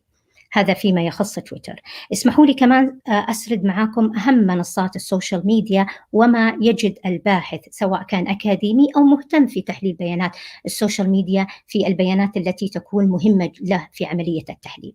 في الفيسبوك يهتم في المحتوى المنشور، التعليقات، عدد الإعجاب، بيانات التفاعل. قد يكون الفيسبوك يختلف عن تويتر. هناك في بعض من الليميتيشن لدى الفيسبوك تعني بأن تسمح للباحث الأكاديمي والمهتم في تحليل بيانات السوشيال ميديا أن يتعامل مع هذه البيانات اللي تكون في الصفحات أو المجموعات تكون public وليست خاصة، لأنها تراعي الخصوصية لمستخدمين الفيسبوك. تسمح كذلك الفيسبوك للباحث ومهتم في تحليل بيانات السوشيال ميديا إلى أنه يتعامل مع البيانات أيضا القديمة، ولكن يكون هناك ليميت معين ل30 يوم ماضية فقط. فيما يخص الإنستغرام أيضاً تعد البيانات الخاصة بالمنشور، عدد مرات الإعجاب لكل منشور، التفاعل مع اللي يتمثل في عدد مرات مشاهدة المنشور، هذه أيضاً تعد من البيانات المهمة للباحث الأكاديمي أو المهتم في تحليل بيانات السوشيال ميديا. كذلك الإنستغرام قريبة جداً من سياسة الفيسبوك، البيانات القديمة ليست مجانية، هذا فيما يخص الإنستغرام. فيما يخص منصة اليوتيوب أيضاً هناك بعض من الليميتيشن في منصة اليوتيوب. يهم الباحث الأكاديمي أو المهتم في تحليل بيانات السوشيال ميديا أن يحلل الفيديو، محتوى شرح الفيديو، عدد محتوى التعليقات، الإعجاب، وعدد مرات المشاهدة. يستطيع كذلك في اليوتيوب جمع البيانات القديمة لغاية 15 شهر ماضي. بحكم اهتمامي بالدراسات وتخصصي في الإعلام للمهتمين كذلك بالأبحاث الإعلامية فيما يخص البيانات التي ممكن أن نجمعها من المواقع الإخبارية، تحديداً فيما يخص المقالات، عدد مرات مشاركة المقال. تسمح البيانات المواقع الإلكترونية كذلك للباحث والمهتم في تحليل بيانات السوشيال ميديا أن يجمع البيانات القديمة لغاية 25 شهر ماضي من تاريخ نشر المقال. هنا عرض للمواقع التجارة الإلكترونية والمهتمة بالمحتوى التجارة الإلكترونية. يهم كذلك سواء كان باحث أكاديمي أو مهتم في تحليل بيانات السوشيال ميديا أن يهتم في التقييمات، الريفيو، عدد مرات مشاركة وروابط التقييمات. تسمح تلك هذه المواقع أيضا بالرجوع إلى البيانات القديمة لغاية 25 شهر ماضي من تاريخ نشر التقييم. تحديداً في جلسة اليوم أنا بركز على تويتر لعدة ميزات يتميز فيها تويتر عن بقية منصات التواصل الاجتماعي. تويتر يعتبر أو البيانات اللي موجودة في تويتر تصنف على أنها public data، مسموحة للجميع وتكون مفتوحة للجميع. إضافة إلى أن لما نجي للإحصائيات والأرقام تؤكد تحديداً لدينا في منطقة الخليج العربي يعد تويتر من أكثر منصات التواصل الاجتماعي شعبية لدى المستخدمين. هنا إحصائية تم نشرها من خلال مركز التواصل الحكومي، حقيقة فيها بيانات يعني مثيرة كمان للاهتمام. أشارت إلى أن 74% من المستخدمين يعتبرون منصة تويتر مصدر للمعلومات عن الأجهزة الحكومية وخدماتها، وهذه بوجهة نظري أعتقد نتيجة مهمة جدا سواء كانت للأجهزة الحكومية في تواجدها على تويتر من خلال معرفتهم لتطلعات الجمهور نحو خدماتها في القطاعات الحكومية. أيضاً من البيانات المهمة تحديداً في تويتر اللي تهم كذلك سواء كان باحث أكاديمي أو مهتم في تحليل بيانات السوشيال ميديا، تحديداً الوسوم أو ما تسمى باللغة الدارجة الهاشتاجات تعتبر بيئة خصبة جداً للبيانات التي يستفيد منها الباحث الأكاديمي أو المهتم في تحليل بيانات السوشيال ميديا. اليوم في الوسوم يستطيع أن يعرف اتجاهات الرأي العام، تفاعل المستخدمين حيال قضية أو موضوع محل الجدال والنقاش. كذلك يقدر يعرف من ناحية الماركتينج انطباع الجمهور حيال مثلا المنتج اللي تم تسويقه وما إلى ذلك. أيضا من المواضيع التي ممكن تكون أيضا في تويتر تسمح لعملية التحليل ولعملية كذلك البحث للباحثين الأكاديميين أو للمهتم في تحليل بيانات السوشيال ميديا. كيفية عمل المغردين وكيف دور المغردين في تويتر في زيادة الوعي، نشر المعلومات بموضوع كان محل النقاش. على النقيض الآخر ممكن كذلك معرفة مثلا أو دراسة دور بعض مثلا المغردين في مثلا نشر الإشاعات والمعلومات المغلوطة. كذلك ممكن من خلاله أيضا تسليط الضوء على دور مؤسسات المجتمع المدني في إسناد الموضوع ليكون محل النقاش والجدال في تويتر. أيضا ليس بعيد الموضوع أهميته عن الإعلام التقليدي. يمكن نشوف إحنا اليوم الإعلام التقليدي يعتمد إلى حد ما في عرضه للبيانات أو المعلومات اللي تكون يعرضها في منصات الإعلام التقليدي، يستمدها من ما يثار في الإعلام الجديد تحديدا في تويتر، فيكون يهتم في أهم المواضيع اللي تم تناولها ومناقشتها من قبل المغردين في الوسم. كذلك فيما يخص المجموعات والشبكات الاجتماعية الرقمية ومعرفة من هم أبرز المؤثرين. هذه كلها بشكل عام تعد من أهم البيانات اللي تهم الباحث الأكاديمي أو المهتم في تحليل بيانات تويتر تحديداً. عشان نكون بأكثر مقاربة للواقع، هناك بعض التحديات التي تواجه الباحث في تحليله تحديدا لمحتوى تويتر أحد منصات التواصل الاجتماعي. اليوم قد أحد هذه التحديات البيانات القديمة، سواء كان من باحث أكاديمي أو مهتم في تحليل البيانات، عدم معرفته بالعمر الزمني لهذه البيانات ممكن قد يقع أمام هذا التحدي، لأن عادة البيانات القديمة اللي يكون أكثر من 7 أيام تصنف على أنها بيانات قديمة، عادة تكون تكلفتها باهظة الثمن، وهي تعتمد تحديداً على حجم التغريدات اللي يحتاجها الباحث أو المهتم في تحليل بيانات تويتر. كذلك أيضاً من ضمن التحديات التي تواجه الباحث في تحليل محتوى تويتر الجوانب الأخلاقية. تحديداً أقصد في هذه النقطة أن ممكن يكون في تحليل بعض الوسوم أو مثلاً بعض الحسابات تكون برايفت خاصة، فعملية أيضاً التحليل تحتاج إلى ethical approve إلى أو أنها تتنافى مع الأخلاقيات البحث العلمي، لابد أن يأخذ إذن من صاحب الحساب في عملية التحليل. أيضاً أحد ويمكن ذكرناها في البداية وذكروها كمان زميلاتنا في الجلسة الأولى، أن إحنا قاعدين نتعامل مع بيانات ضخمة جداً في السوشيال ميديا، تحديداً في تويتر. على سبيل المثال في 2016 حللت هاشتاج رؤية 2030، كان هذا الوسم أول ما تم إطلاق الرؤية الاقتصادية 2030. كان مدة الوسم اللي تم تحليله لمدة يوم حصد 250,000 تغريدة، وهذا كم هائل جدا من البيانات. اليوم كثير من الدراسات العلمية أشارت إلى أن في حال الباحث صادف هذا الكم الهائل جدا من البيانات، كثير من الدراسات كذلك العلمية أكدت أنه ممكن يأخذ أو يسحب عينة عشوائية بنسبة 1% من مجتمع الدراسة.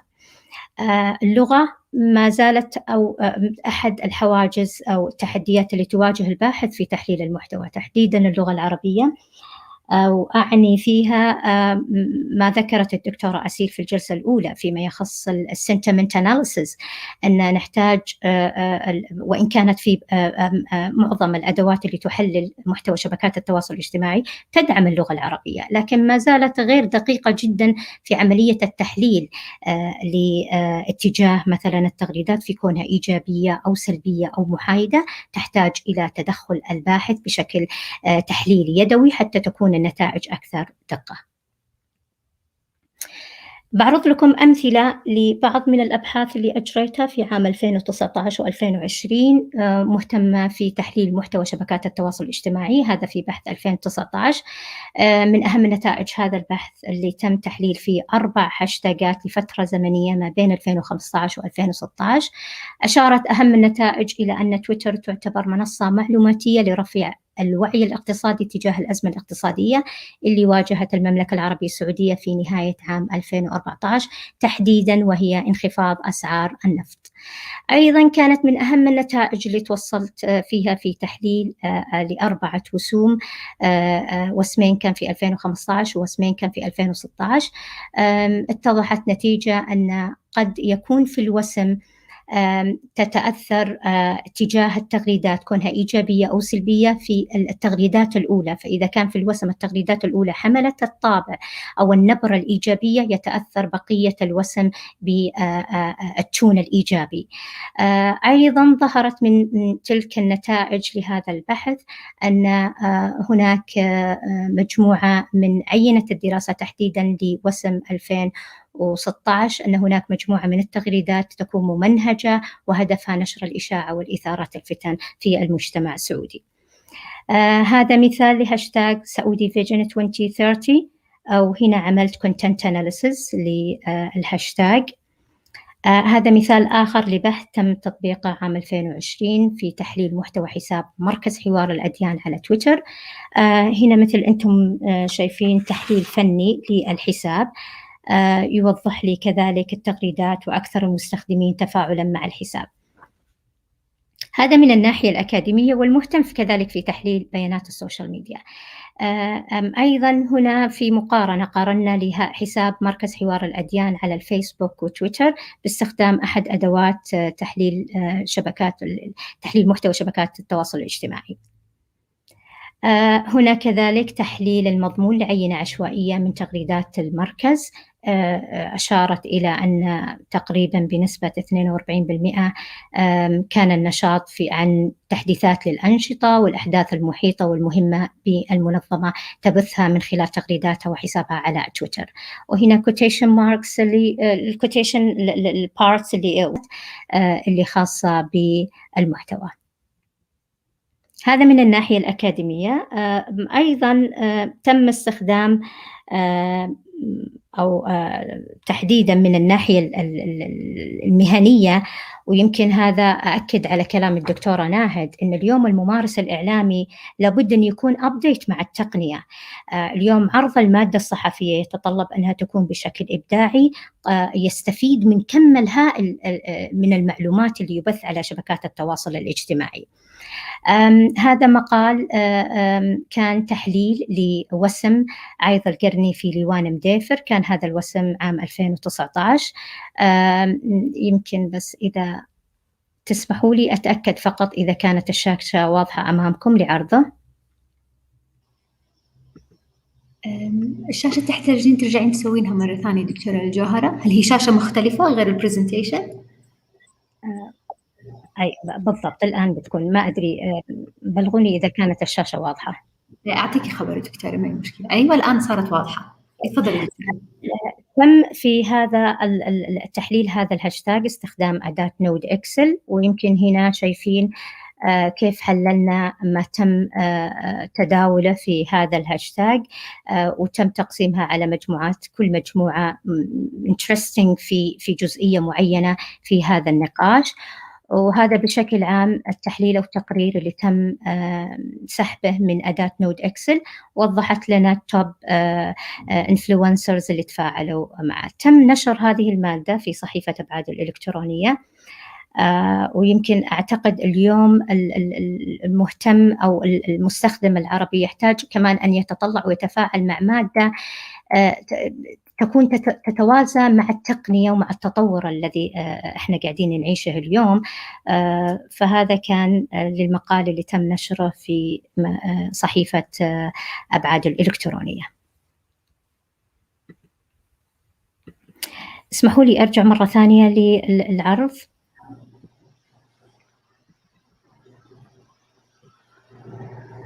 لي دكتورة أريج إذا كانت الصورة واضحة. أكيد دكتورة.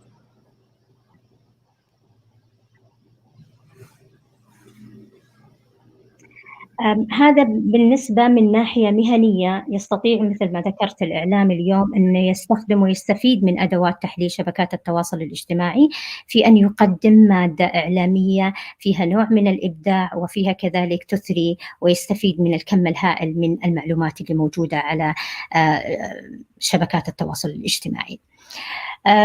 قبل الأخير حابة فقط أعطي خلاصة لبعض الأبحاث اللي قمت فيها، وهي تعتبر نتائج بشكل عام في تحليل حسابات بعض الأجهزة والمنشآت الحكومية على شبكات التواصل الاجتماعي.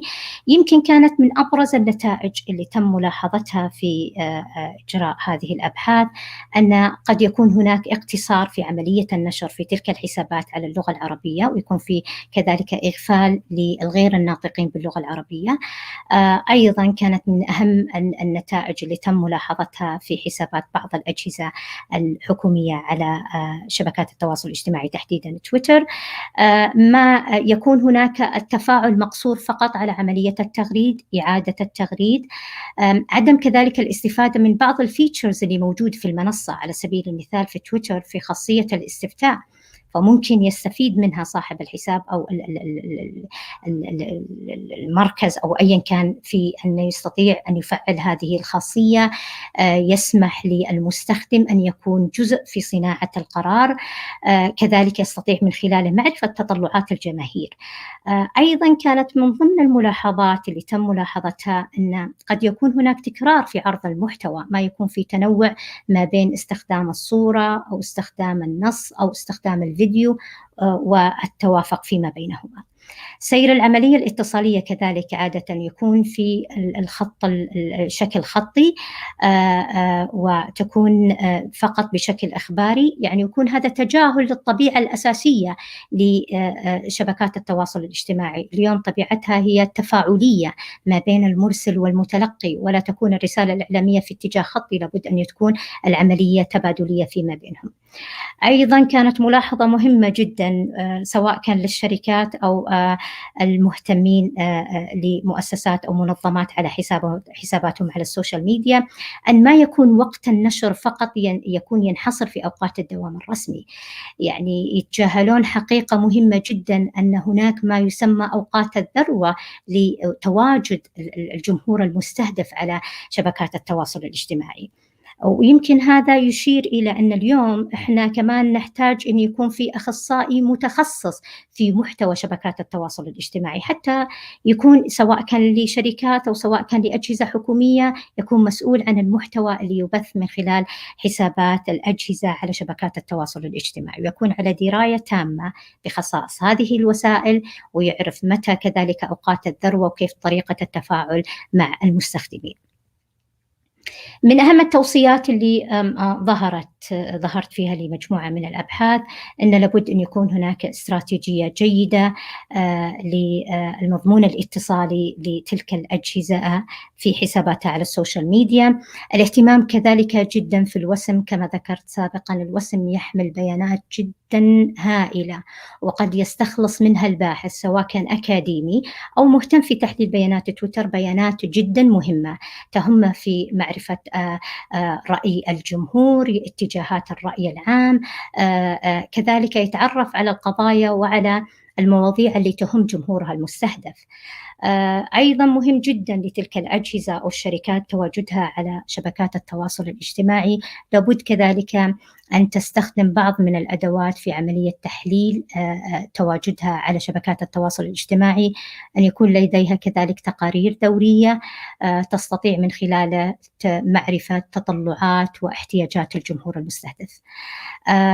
وكمان أؤكد عليها أن تواجد اليوم الأجهزة والشركات على السوشيال ميديا أمل أن لا يكون فقط على بشكل إخباري وإرسال مثلا أخبارهم أو ما إلى ذلك، فالعملية كذلك تفاعلية مع الجمهور، الرد على أسئلتهم، استفساراتهم، وهذه تعتبر أيضا وسيلة مهمة جدا لمعرفة اهتمامات وحاجات الجمهور. اسمحوا لي في الآن أعتقد أن هذه بشارة خير، ويمكن تكون هدية كمان للمجتمع البحثي.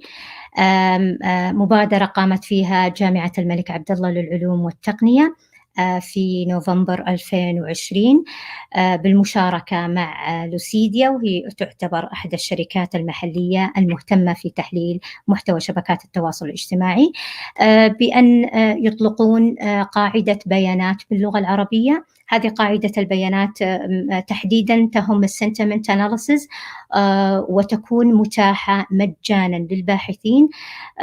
فقط أعطيكم نظرة سريعة على الكومبيتيشن تايم لاين. بدأت في نوفمبر 2020 25 نوفمبر، والديدلاين لاستقبال المشاركات في بناء القاعدة البيانات اللي باللغة العربية اللي تساعد الباحثين في عملية التحليل السنتمنت أناليسيس راح تكون نهايتها في 31 ماي 2021. في الختام، هذه بعض الاقتراحات التي قد تهم الأكاديمي المهتم وكذلك المهتم في تحليل بيانات السوشيال ميديا. شكرا جزيلا للاستماع. شكرا جزيلا دكتورة الجوهر، الله يعطيك العافية. كان جدا رائع أن نشوف قامة من مقامات الباحثين في قسم الإعلام ووجهة نظرهم من ناحية اللي هو تحليل المحتوى والإعلام المطلوب. دكتورة، في عندنا تساؤل من بعض الحاضرين، كيف ممكن لطالب على وشك التخرج يدرس تخصص تحليل البيانات وينخرط بعمله بطريقة صحيحة بحيث يساعد في تطوير وسائل الإعلام؟ أتوقع اليوزر خلود هي من جانب الإعلام مش عالمة بيانات، فهذا سؤالها. هل عندك أي التيبس اللي ممكن يستفيدون منها عشان يطورون مهاراتهم في تحليل البيانات؟ أعتقد اليوم الدورات متاحة، ويمكن كمان قد يكون أحد إيجابيات كوفيد-19 أن اليوم صارت أغلب الدورات متاحة أونلاين. كثير في مواد موجودة كذلك من الناحية العلمية على اليوتيوب، أدوات تبدأ من الأدوات البسيطة حتى الأدوات اللي تكون أكثر تعقيداً في عملية تحليل بيانات السوشيال ميديا، ويستفيد منها كذلك الممارس الإعلامي. كذلك قيمة الاشتراكات فيها في أدوات تكون في القيمة المعقولة والمتاحة للممارس الإعلامي أو الباحث الأكاديمي في عملية، لكن ضروري جداً عملية تحليل هذه البيانات. وأعتقد كمان إحنا نعمل دورات في جامعة الملك سعود وكذلك من بين الفترة لفترة. كذلك أعتقد سواء كان في علم البيانات في قسم الحاسب أو فيما يخص كذلك العلوم الإنسانية في ورش عمل تهتم في هذا الجانب، ممكن كذلك تكون مفتاح معرفة للمهتمين في هذا المجال. الله يعطيك العافية دكتورة. دكتورة، نفس السؤال اللي أنا سألته الدكتورة ناهد. كونك باحثة دكتورة في قسم الإعلام وأصبحتي يعني ضليعة ما شاء الله في تحليل المحتوى الإعلامي، ماذا تأملون من علماء البيانات؟ إيش تحبون من علماء البيانات؟ الأمل كبير، لكن أنا على يقين تام أن اليوم تحديداً فيما يخص، يمكن أنا متحيزة جداً بحكم تخصصي للدراسات الإعلامية، ويمكن يكون مجال بحثي جديد يعني سواء كان لطلاب الدراسات الإعلامية أو للمهتمين. عملية التحليل لمحتوى شبكات التواصل الاجتماعي أعتقد نحتاجها كثير من الأبحاث، لابد أن تغطي هذا الجانب من المعلومات. كمان أعتقد نحتاج تعاون مع علم البيانات في أن يكون هناك أدوات تدعم اللغة العربية تحديدا في تحليل هذه اللغة العربية. في بعض من التحديات واجهتنا في بعض الأدوات اللي وإن كانت تدعم اللغة العربية لكن لا تلبي كل الاحتياج للمحتوى باللغة العربية، فأعتقد أن نحتاج كمان جهود من علماء البيانات في معالجة بعض من هذه التحديات فيما يخص اللغة العربية تحديدا للمحتوى، لأن باللغة الإنجليزية ما أعتقد واجهنا أي من هذه التحديات بحكم أن الأدوات تدعم اللغة الإنجليزية بشكل جيد، بينما باللغة العربية أعتقد أن نحتاج كثير دعم من علماء البيانات فيما يخص بعض من التحديات اللي تواجه اللغة العربية، إن كانت مثلا في تحليل السنتمنت أناليسيس، وإحنا كمان مثل ما ذكرت لك في المبادرة اللي أطلقتها جامعة الملك عبد الله للعلوم والتقنية، أنا أعتقد إن شاء الله وإحنا يعني تعتبر بشارة خير لنا كمهتمين في التحليل أن تكون هذه البيانات متاحة بشكل مجاني للباحثين.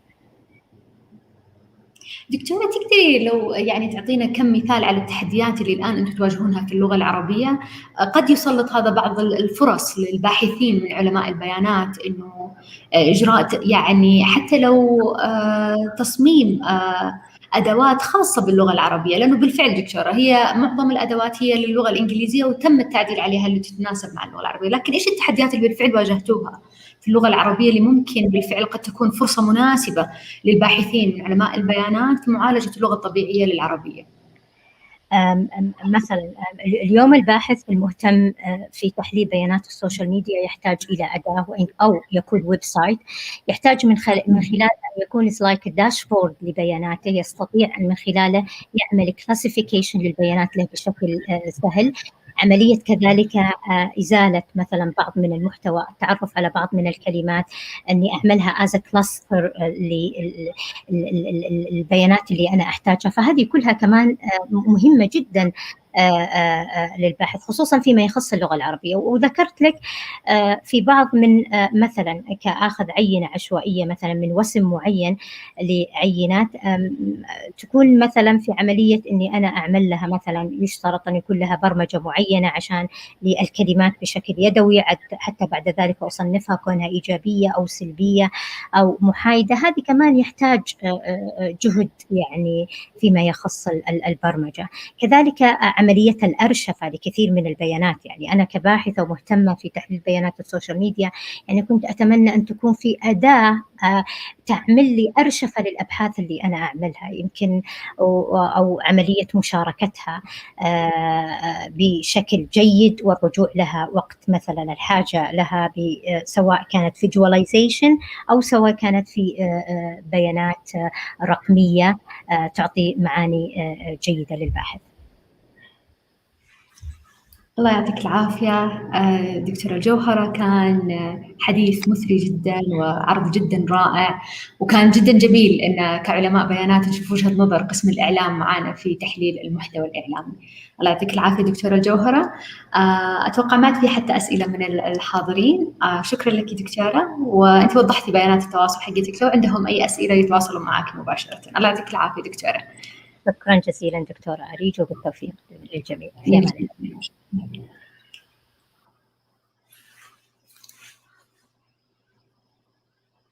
ننتقل الآن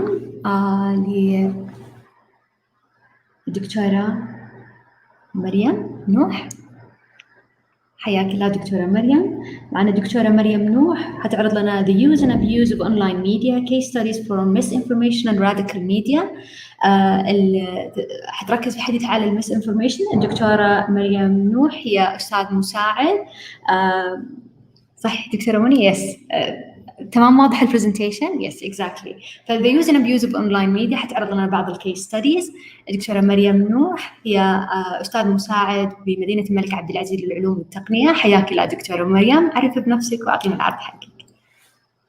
السلام عليكم جميعا. Thank you so much Dr. Arij على الانترودكشن. As you mentioned, my talk today حيكون about the use and abuse of online media, and I'm gonna give 2 case studies on radical media and misinformation. A little bit about myself. So I'm an assistant professor at the Center for Complex Systems. It is a research collaboration between King Abdulaziz City for Science and Technology and MIT University. I completed my PhD studies in cybersecurity at the University of Oxford. So today, with the existence of the internet and the emergence of new technologies such as social media, the Internet of Things, a clear change has occurred in the society as these technologies opened new communication channels that didn't exist before. This information revolution has created new ways to access and produce and share information on a wide scale at a speed of no more than milliseconds. The acceleration of this change created a connected social environment that allowed continuous data generation. So if we look at Saudi Arabia, for example, and we look at the rates of use of the internet and social media sites, we find that out of the total population in Saudi Arabia, which is approximately 34 million people, the percentage of internet users reaches up to 93%, and the percentage of users who use social media sites reach up to 72% of the total population. Now, a study that looked at the percentage of internet users who agreed that social media platforms provide the best source of news and information in each country, it found that around 69% of Saudi internet users, they believe that social network sites give them the best source of news and information. Of course, this is such a large number, and for that reason, it is very important for us to make sure that the information available online is correct and safe at the same time. So the two case studies I'm gonna give examples on today is the spread of radical content online and the spread of misinformation or infodemic. So let's start with the extremist use of online media. Several extremist groups have utilized the internet and different social media platforms in order to widen their reach, broadcast their propaganda material, and the aim basically is to spread either fear or recruit people to join their group. Twitter, for example, has been targeted by extremists in order to recruit people, and you can see in the figure the rising numbers of pro-extremist accounts online. Of course, Twitter has been acting really quick in order to detect these kind of accounts and suspend it. Also, another example that we saw back in 2019 was the attack in New Zealand on Christchurch.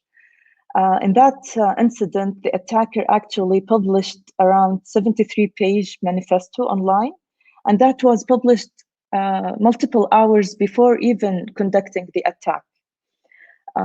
Also, he tried to live stream the attack online, for example, on Facebook and different streaming platforms. So it is very important for general safety and social media platforms to detect these such content early on in order to prevent the spread of such messages. Another example is that many of the extremist and radical groups do publish online magazines in order to spread their ideology and propaganda and in order to convince people and recruit them into their campaigns. So our research here focuses on how can we utilize different technological aspects like data science techniques and machine learning in order for us to detect abusive online content and behavior. So here I'm going to talk briefly over a few of the analysis methods that can be used in order to give us insight into that such content. First approach is focusing on the word level analysis to identify the keywords that are important in a given content.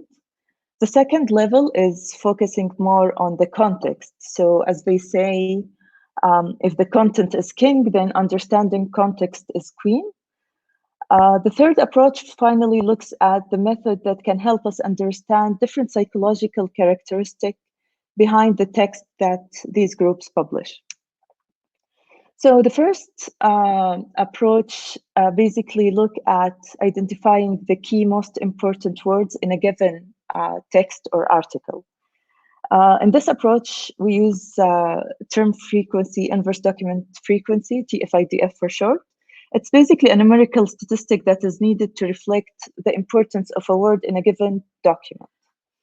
So to do this, first we have to start off by cleaning the document, for example, removing any punctuations, stop words, and so on.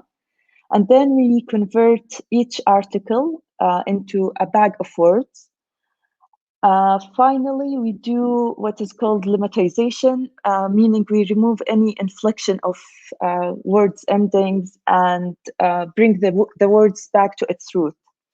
And finally, we create unigrams, bigrams, and trigrams of the content, and then calculate the TF-IDF weights. At the end of this process, each article will be a collection, a vector of the keywords, the words that appear in it, and each word has been given a weight. So a gram with a high weight, that will mean that they are more important to a given article in our collection dataset. The second approach is looking into the context using what is called word embedding models. In this approach, we represent each word by a vector. So vectors capture different hidden information about a particular language, such as word analogies and semantic aspects. So in the example we see in the screen, if you have 3 words, king, man, and a woman, these are inputted into a word-to-vec model, which is a statistical method that is developed by Google to learn word embedding from a corpus. And then each word is mapped into a vector. After running the whole corpus into this, we get a set of vectors. Each has a particular different kinds of values in each cell. And the beauty of this method is that it allows you to capture operations.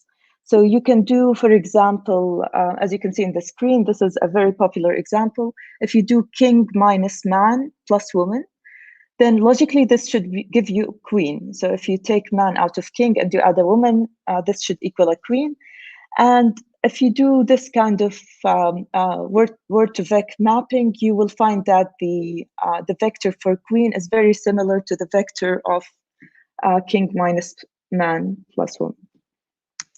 So we also can visualize these vectors, and we can find similar words can cluster together, which mean that they preserve the semantic meaning of words. So in the country capital example here, you can see that all countries are clustered in one space, and all capitals are clustered in another space. And you can do extract meaning out of these words. So we did run this approach on the Extremist magazine corpus, and we trained a word-to-vec model on that corpus in order to build the lexical semantics of the extremist text that we have. After that, we created a semantic network of the different words in the corpus connected to the words closest to it in the vector space, so the words that are most similar to it. We partitioned the network into different communities, which is a group of semantically related words. And in this example, we can actually query that model. So for instance, if we give it the word kuffar, and we query the model in order to see which are the words that are most close to it in that context. That, for example, gave us weak, taghut, secular. So it gives you an idea of how a particular group or a corpus of text, what they mean by a particular word, what are the context behind. The third approach is the use of psycholinguistic analysis. So basically words, the choices of words we make in our daily communication acts as a powerful signal in order to detect the emotional and inner states. Past research in linguistic and psychology field, they found different links between the choices of words we make and some psychological symptoms and diseases like depression, suicide thoughts, anxiety, and so on. So using this approach, we count the frequencies of words that occur in a given text that map to a predefined category. So for example, a category for emotion like anger emotion, fear, happiness, and so on. Each of these categories has a set of predefined dictionaries And then we count the frequencies of words in the corpus that match to these categories.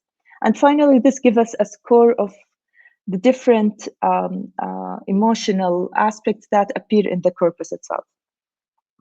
So these categories together can paint a picture of the author or the writer of the text, their interests, their personality, their emotional states, as they are conveyed through the text. So we ran this on our corpus of extremist text, and we found that the text expresses strong emotions, both from the positive and the negative side. From the negative side, the most emotion that was prevalent was the anger emotion, which makes sense because these extremist groups tend to promote a sense of anger and violence. Also, looking at different personal drivers, we find that the group focuses mainly on power. So they want to express power in their text, and this can be linked to the purpose of these magazines, as it is mainly focused on advertising the strength of the group in order to recruit and attract individuals to join them. Other traits that are strong were, for example, persuasiveness, aggression, and so on. The results are actually published in this research paper here, and we show how we applied this approach to be able to detect extremist or radical content and supporters on Twitter. So if you're interested to know more, I invite you to check the details in the paper. The second example I'm going to talk about is the spread of false news online. We have seen many situations where false information has caused harmful impact on our society, especially during the current COVID pandemic. Such spread of misinformation and fake news during the COVID pandemic made the WHO Director General term this as an infodemic, like an information pandemic. This misinformation spread had strong effects and influence in people's real behavior. So they altered how they act to, for example, campaigns for taking measure, wearing masks, currently with the vaccination. So people do believe what they read online, and it actually makes them change the behavior, which affects their health. So if we want to overall the rumors, if we want to classify them based on two factors, like the content and the intent. So the rumor can have a true or a false content, and the intention behind spreading it can be intentional or unintentional.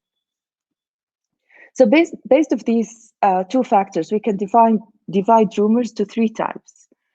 Misinformation, which is basically a false content, but unintentionally spread. So an example can be someone spreading misleading content or making false connecting two information together and making false conclusions and so on. The second type is disinformation, which is a false content that is spread intentionally. So it is a manipulated content that is fabricated and spread intentionally to influence people. And finally, the malinformation type, which is a true content, but intentionally spread. This includes, for example, leaks or harassment news and so on. So what are the means that can help spread the rumors from a technical point of view? We can divide this to four categories or four sections. The first one is the textual content. So it can be, the content can be in a form of a wrong or incomplete information. It may contain some personal opinions, and usually they mix it with a little bit of truth to make it easily to believe and difficult to identify. Also, they tend to mix it with some emotions in order to provoke people to interact with it, share it, and so on. The second type is the impersonation of official websites. So some people get impersonate real sources. For example, using the trademark of a well-known news agency or official agency, and so on. And another example can be creating a fake website that has a collection of news that are both correct and false, and spread that kind of website in social media in order to attract people to believe it. So, for example, publishing news about fake cases of COVID-19, such as we've seen actually this example of people creating the map of the world and showing numbers of live COVID cases around the world. But actually, this website, when people visit it, it downloads a malicious software to the person's computer in order to hack the machine, for instance. The third type is the organized rumor spreading campaign. So it is basically from an organized group that have a specific goal, depending on coordinated activities to spread rumors, or for example, using bots in order to spread these kind of rumors. Their intention is to amplify the voices and opinions and make the piece of news seem that it is popular, and so people will tend to believe it. These people usually use this approach in order to manipulate debates or orient society to a particular direction. The final way is using modified media, so photos and videos that are modified to spread the false news. For example, using some official bodies that are photoshopped into a piece of information or announcement, or using deepfake videos. So using artificial intelligence in order to create a video of a public figure and have them announce some sort of information that they want to spread. Okay, so now what are the factors that actually help rumors to spread online? What are the characteristics of social media sites that actually might be working in favor of spreading these rumors? So for example, content checking. So content validation or feature. So there is no checking of the content to ensure its correctness. Of course, this feature is linked to different reasons related to privacy, for example, or freedom of expression. So for instance, WhatsApp, because all messages are encrypted, there is no way for the company to make sure that the information or messages being circulated is actually true. Also, sometimes there is a difficulty in identifying the type of account. Is the account spreading this information? Is it a fake account? Is it a hijacked account? And so on. The third feature that I want to address today is related to what is called filter bubbles. So in social media platforms, algorithms are usually used to organize the information that is displayed to users. For example, in your timeline in Twitter or in the newsfeed on Facebook, posts are usually filtered, and the way the algorithm works, it corresponds to the beliefs and ideas and interests of the person that these posts are displayed to. So the result of this phenomena is that it creates what is called as an echo chambers. So people are less likely to be exposed to news or ideas or beliefs that are distant from them or that they disagree with. So therefore, you see a part of the reality, not the whole reality, with all its differences and all its different opinions. So if your society or if your social circle, the people you follow online, are mostly pro some theory, like pro-vaccination or pro-wearing masks or against wearing masks, you will mostly see posts on your page from that sort of belief. And this will result in you believing by time that this is a fact and not an opinion anymore. The final feature that also aids in the spread of rumors is the broadcast feature.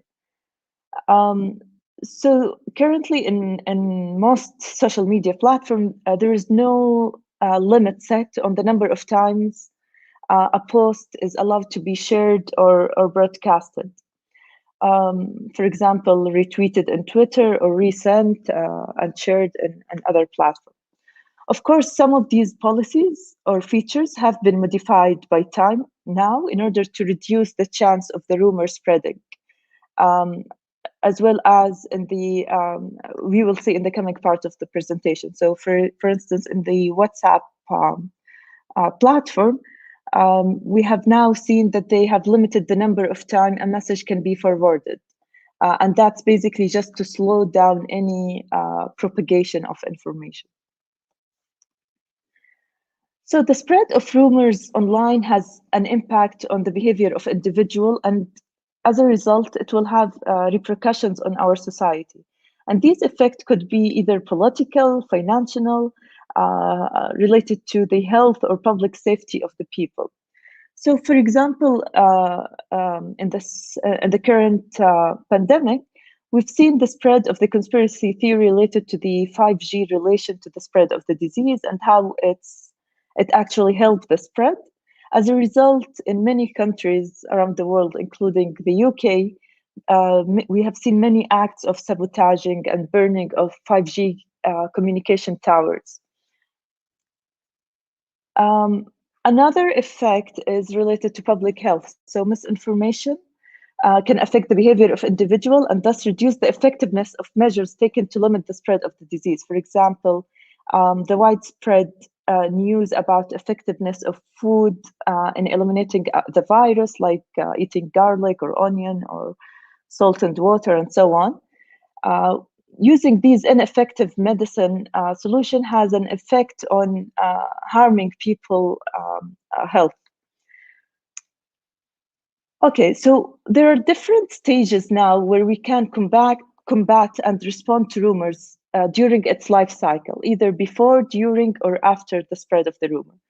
So before the spread, this can be achieved by preventing, being proactive and preventing the spread. During can be through detection and reducing of the spread of the news or the information, and after by correcting the misinformation. We'll see some examples here on how we can combat misinformation, and we've seen actually these during the current pandemic. So the first one is by setting government policies and regulations. For example, in Saudi Arabia, we saw how a fine was set for those who spread false information related to the COVID pandemic. Also, social media platforms have a big role in this by setting their policies and technical solutions in order to limit such spread. As I mentioned earlier, like WhatsApp limiting the times a message can be forwarded. Also, research and development is an important factor in order to develop tools that can detect such phenomena, for example, in deepfakes, detecting if a video is real or fake. And finally, doing public awareness campaigns in order to correct any rumors or false information that has spread. Like we have, for example, here in Saudi Arabia, like putting the الإشاعة والحقيقة together and clarifying to the people after the rumor has spread. So to conclude this talk, online media has a great influence on people's real-world behavior, as we have seen. We saw example on how data science and computational method can help and aid in the detecting of the harmful content online. And also, I have to stress that the best or optimal solution is to have a combination of a human intelligence that is augmented and modified using automated methods and artificial intelligence and data science. This is a key to have these two factors in any solution that can stop the spread of such harmful content. Thank you so much. That was my talk, and here's my contact information for if you have any questions or want to reach me, feel free. And thank you so much.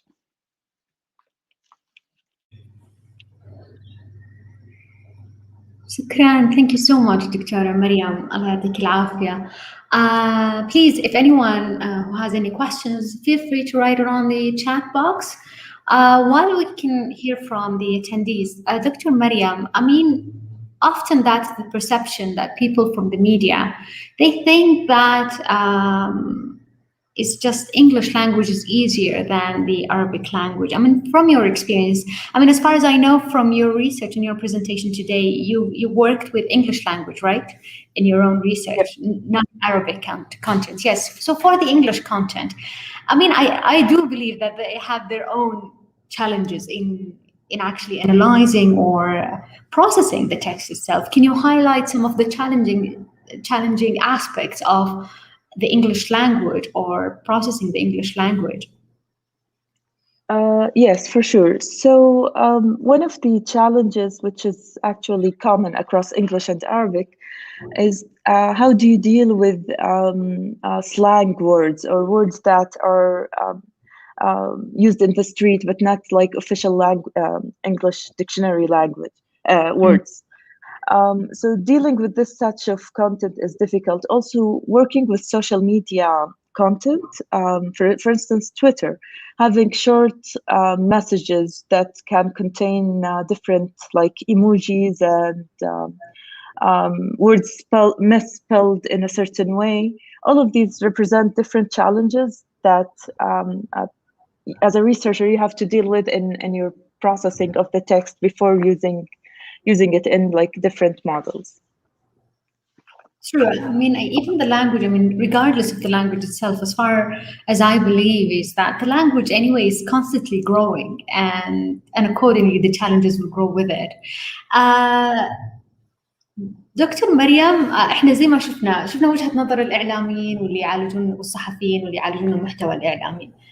الآن من وجهة نظرك أنت، إيش نحتاج إحنا كعلماء بيانات؟ إيش نحتاج من المحتوى الإعلامي اللي يطرح أو حتى اللي نشوفه من المستخدمين في السوشيال ميديا to make our job easier ويكون يعني نوصل إلى middle ground ما بين الجزء الإعلام وصناع المحتوى الرقمي وإحنا كمحللين وكعلماء للبيانات. من وجهة نظرك دكتورة إيش رأيك؟ أعتقد يعني مهم جدا من يعني كجنرال بابليك من ناحية إنه الشيرنج أوف الانفورميشن أونلاين، مثلا إذا جاكي رسالة واتساب ولا أونلاين كونتنت، إنك قبل ما you share it تحاولي you pause and you think about the content. Does it make sense? إذا كان فيها links, is it official links? You actually go and read الارتيكل اللي مثلا linked في المسج، لأن أحيانا يكون الهايلايت اللي في الرسالة مخالف للكلام اللي actually في الارتيكل في اللينك اللي if you go into. فهي تكون مثلا interpretation لشخص معين فهم المقالة بطريقة خاطئة وحط ملخص لها ونشرها. فالنتيجة إنه يعني this information spreads. although اللينك صحيح لكن الرسالة الكلام اللي مكتوب يكون خاطئ، وللأسف هو اللي يتم التركيز عليه. من ناحية الإعلاميين إنه يكون في تحري دقيق للمعلومات اللي تنقل أونلاين. أتذكر في بداية البانديميك انتشر خبر إعلامي في كثير من الجرائد العالمية حتى كان نقلاً عن حديث لمسؤول في منظمة الصحة العالمية. the way الريبورتر الإعلامي فهم الpoint was completely different than what the official person from the WHO was saying, and this caused a certain like panic until like few days later صححوا المعلومة. فيمكن خاصة في المواضيع العلمية تحري الدقة في نقل المعلومة، أعتقد هذا شيء مرة مهم. الله يعطيك العافية دكتورة مريم، شكرا جزيلا على البرزنتيشن الرائع والحديث المثري معاكي. تركت لكم الدكتورة كونتاكت ديتيلز. شكرا دكتورة. اللي يحب عنده أي أسئلة يتواصل مع الدكتورة مريم مباشرة. ننتقل للبرزنتيشن الآخر. معانا مس أماني العواشز حتطرح لنا التوك sentiment analysis or aspect sentiment analysis in news and media، وهذا من أنواع أو التكنيكس اللي تطرقنا عليها خلال الحديث السابق اللي هو في تحليل المشاعر. راح تتكلم عن التقنية بحد ذاتها. حياك الله مس أماني، عرفي بنفسك وتبدأي لنا اللايتنينج توك تبعك.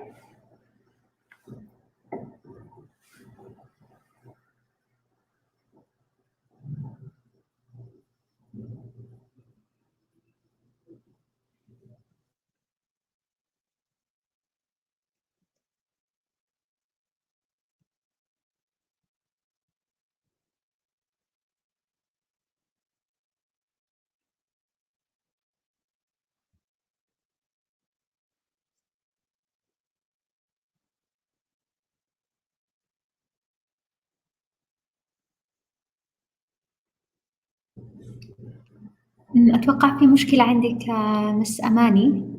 دكتورة تسمعيني؟ Yes, I can hear you now. بس لو تسوي share للpresentation الله يعافيك. الشاشة موقفة لحظة شوي. Okay, just give it a minute. Okay.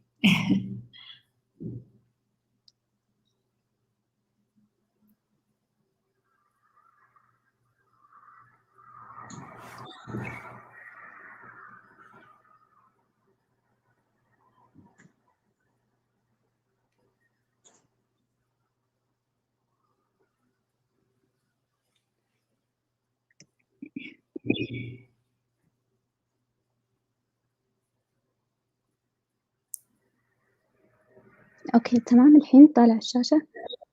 Just give it a minute. لسه ما شفنا الشاشة، ثواني بس. Alright.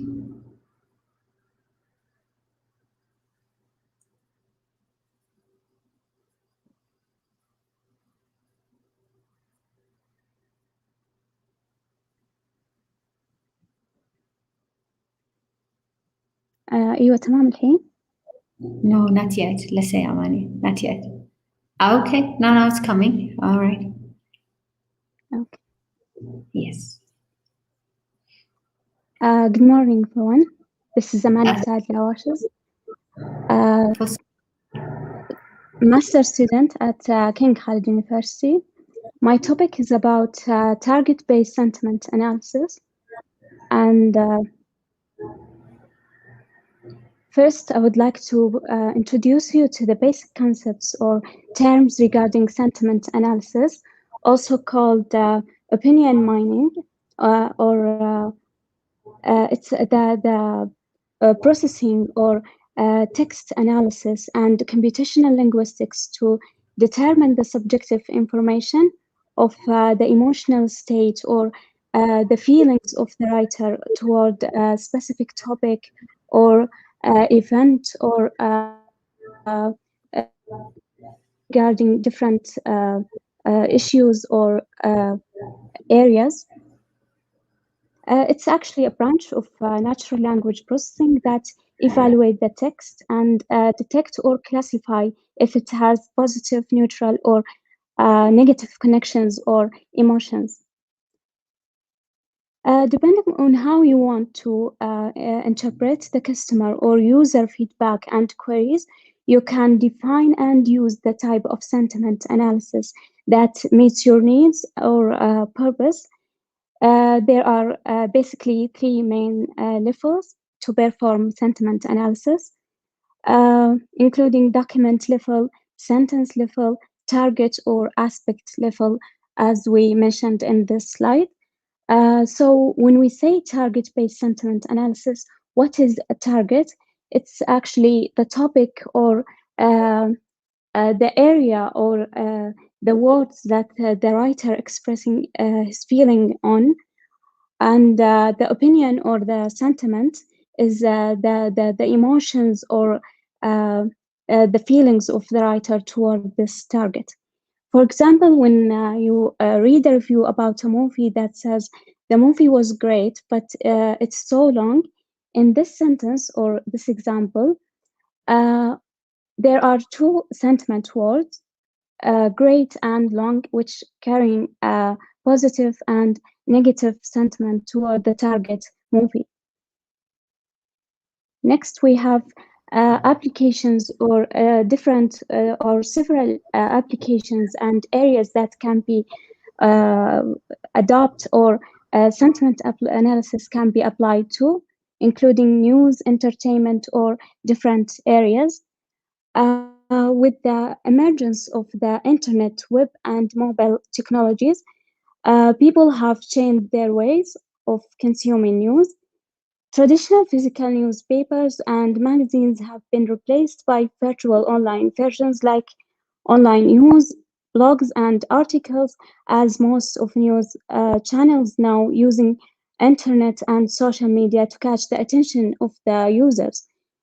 Various of news channels now, like CNN, Fox News, post their news articles on social media platforms regarding different topics like politics, stock market, sports, and entertainment areas like music, movies, and TV shows.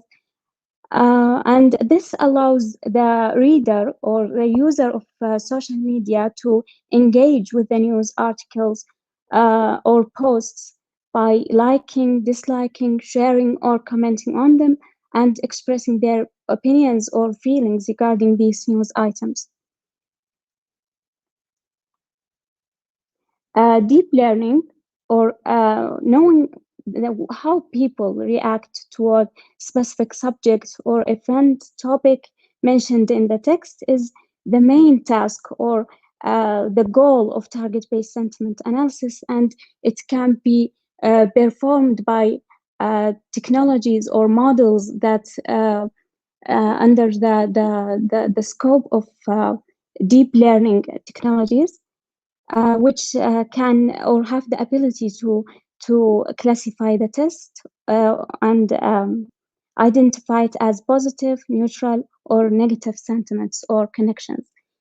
Language models, and by language models or the embedding techniques, it means the model that extracts information from the textual data, use it to train the learning model, and there are different approaches or techniques can be applied to perform a learning model.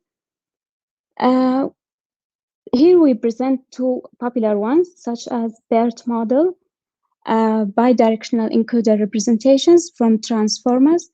It's actually a language model developed by Google team, makes use of transformers and attention mechanisms that have the ability to learn contextual relations between the word and the rest of the text, sentence, or data.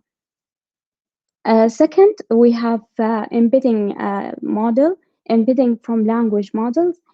One of the biggest advancements in natural language processing that have the ability to tackle the tasks of learning words such syntax and semantic, or the underlying meaning of each word in the sentence or in the text, and linguistic context. They both language models that account for word and context.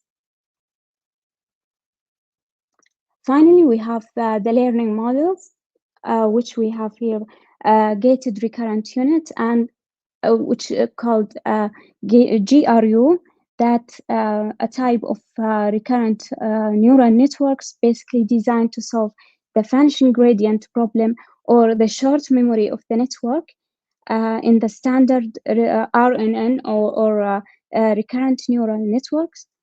And to solve this problem, GRU, or gated recurrent unit, use two gates or gating mechanisms. First gate we have called update gate, decide information to throw away or to keep or add to the network. Second, we have reset gate, which have the ability to use or decide how much past information to forget or to keep.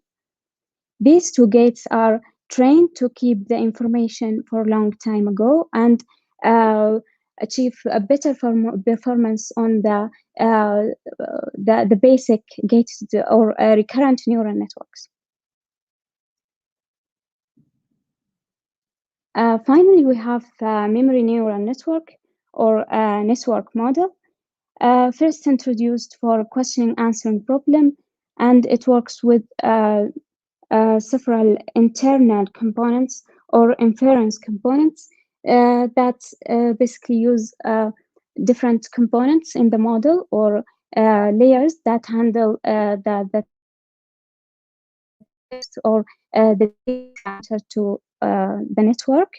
First component called I component that converts the incoming input into or to the internal feature representations inside the layers of memory network.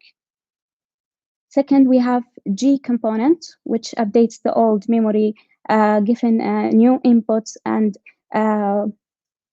new data or information.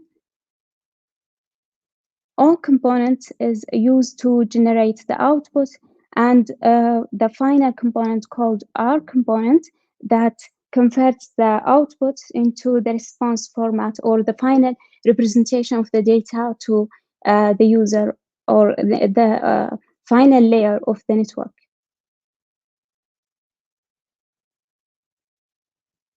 Thank you all. That's what I wanted to share with you. Thank you for your attention.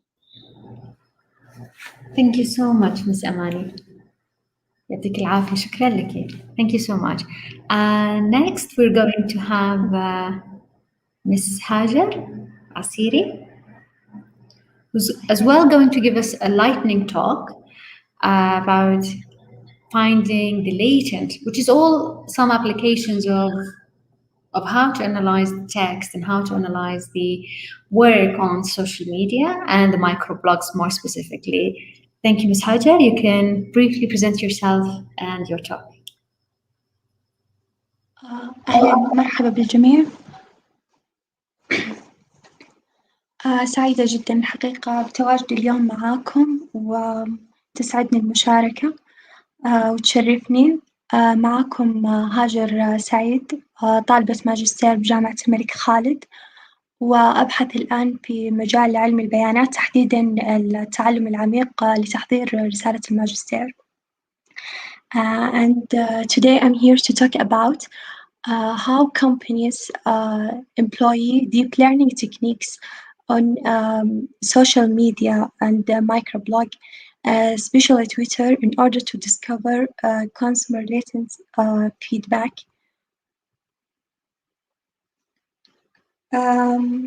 In order to provide excellent products or services and improve them and provide accurate recommendation to customers, companies need to know customers' requirements by knowing their feedback and opinions on items.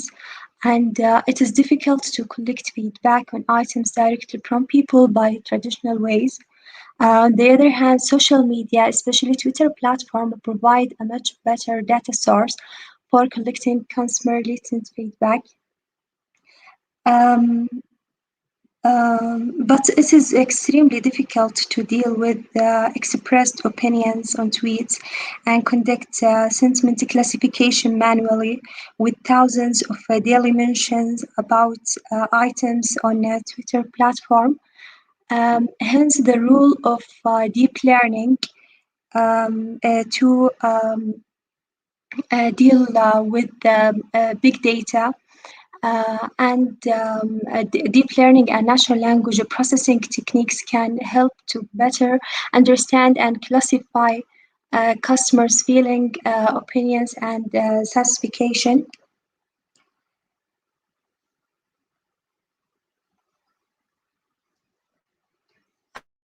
As deep learning techniques is considered as a subfield of machine learning and artificial intelligence, and deep learning consists of several deep layers of artificial neural networks that inspired by the structure of a human brain and in which the first layer processes the raw input and then passes the output information to the next layer. Therefore, applying deep learning algorithms on analyzing and classification tweets provide very promising results and outperforms other machine learning techniques. In addition, there are many parameters associated with the deep learning model, and their tuning is often referred as hyperparameter tuning, which can improve the performance.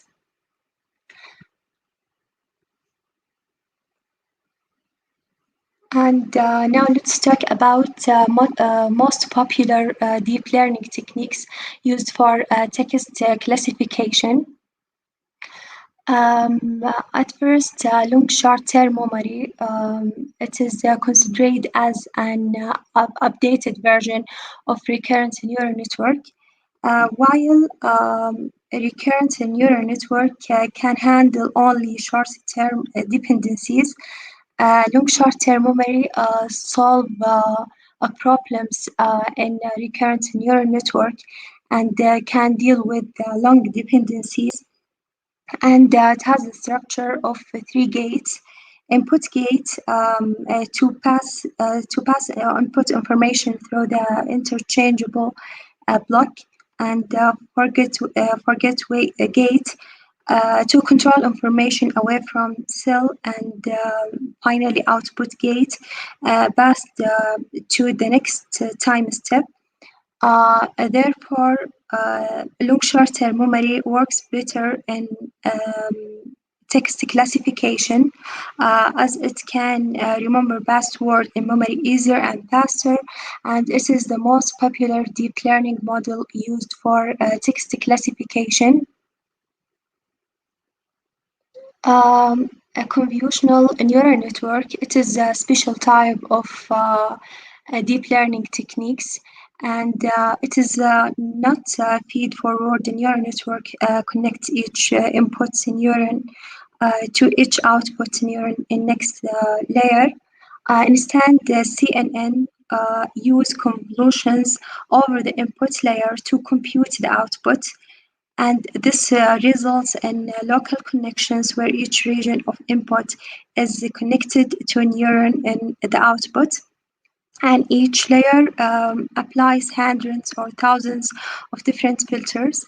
In addition, CNN automatically learns values of its filters based on the task that we want to perform. A CNN commonly used for image classification or visual classification, image or video, but it is also can be employed to classify text, and it is performs well and provide very promising results in text classification.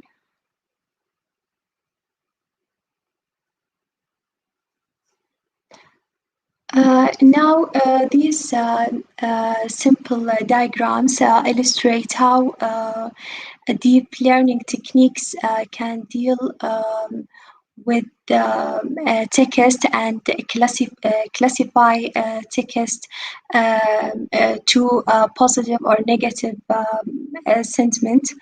And in LSTM, let's suppose if a tweet word enter to a neural network.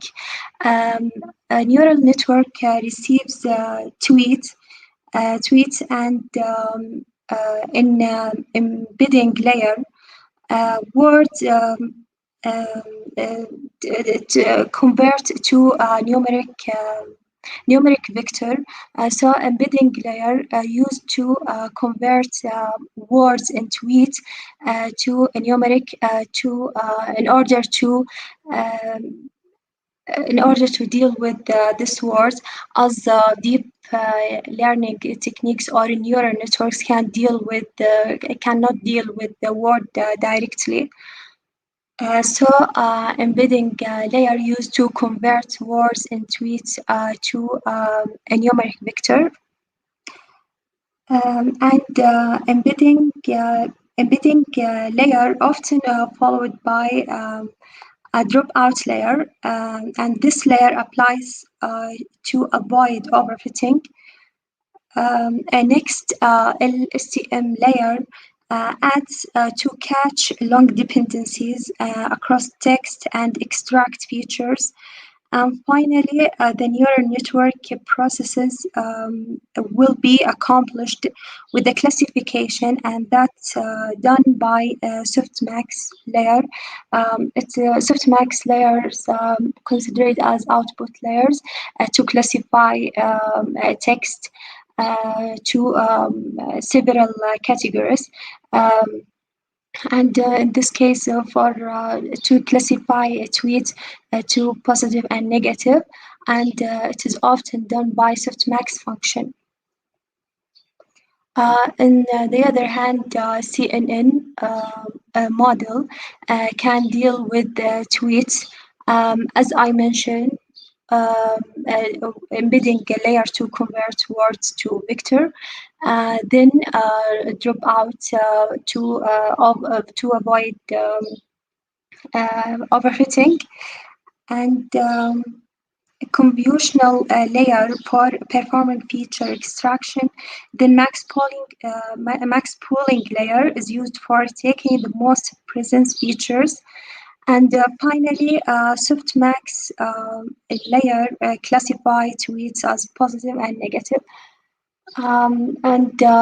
This is how deep learning techniques can deal with the text and classify text and analysis. And these deep learning techniques have exploited by companies in order to discover feedback in easier way and save time and effort. Thank you all for listening. شكرا. Thank you so much, Ms. Hajar. الله يعطيك العافية. Now we're going to our... Thank you so much, Amani Hajar. We finished the lightning talk. Now we're going to go to Dr. Yelena Mihova. She's scientific researcher at ISI. Hi, Dr. Yelena. Can you hear our voice clearly? Yes. Hello. Hi, how are you? It's nice to hear your voice. We've been exchanging so many emails so far. So thank you so much. Yelena, you can present your, have your own full presentation, present yourself, and then your talk. Thank you so much.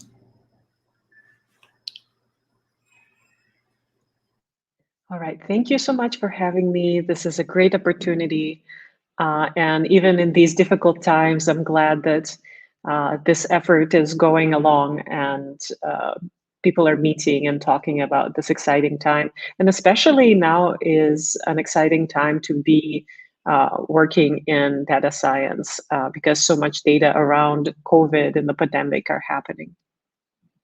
So today, I would like to tell you a little bit about my work in tracking health misinformation on social media.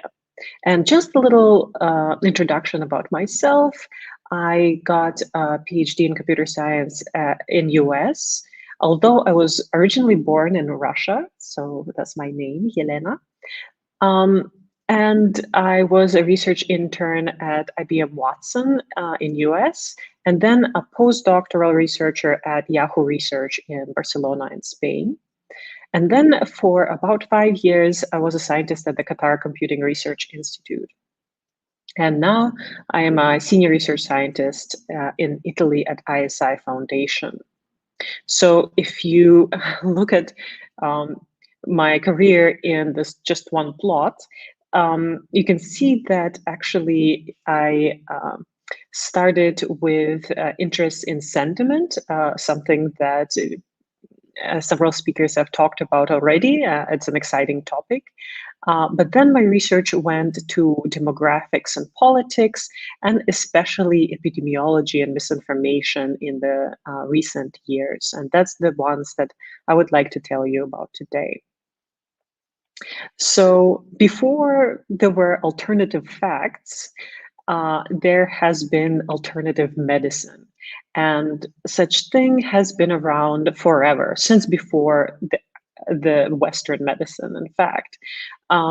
So some of the results of this trend continuing is, for example, some deadly illnesses have been coming back. So for example, in US, I think in Italy at some point as well, measles that they thought that they eradicated using vaccines have been coming back to US and Europe and having flashes. Also, homeopathy and other scientifically disproven remedies are allowed to be written about and posted about on internet, and they're now actually big business, and they're not regulated, and people can actually hurt themselves quite a bit by, for example, not treating diseases and trying to treat them using homeopathy and dying. And of course, social media is not helping. There are many health crazes, dubious advice, and it goes viral all the time. Who hasn't tried a fruit juice or a fruit juice diet? So even if you go to YouTube and search for a diet, what you get are often not reputable sources. So what the aim of my recent work is to use NLP, machine learning, and network science to understand health misinformation on social media. And this is the first step to detecting potentially dangerous information and identifying people vulnerable to such messaging. And this could then be fed into future prevention and intervention efforts. So today I'll tell you 4 stories. Each of us tells us about the nature of potentially harmful health-related information on social media, and mostly Twitter in particular, but I will tell you about an exciting data set for COVID as well. So these stories are about some Zika rumors, about ineffective cancer cures, about the vaccination debate, and of course about the recent coronavirus. So in that sense, we'll actually move from the analysis of the topic to individuals, to the community, and finally to external influence on the community. So let's begin with Zika. So of course, we're not in a first pandemic. There have been actually many epidemics before. So if you may remember, this one was happening in early 2015. And this virus affected several islands in the Pacific at first, then Southeast Asia, and then Brazil, and it moved up through America, almost reaching US. And there were many scary and uncertain news stories that were going around at that point, especially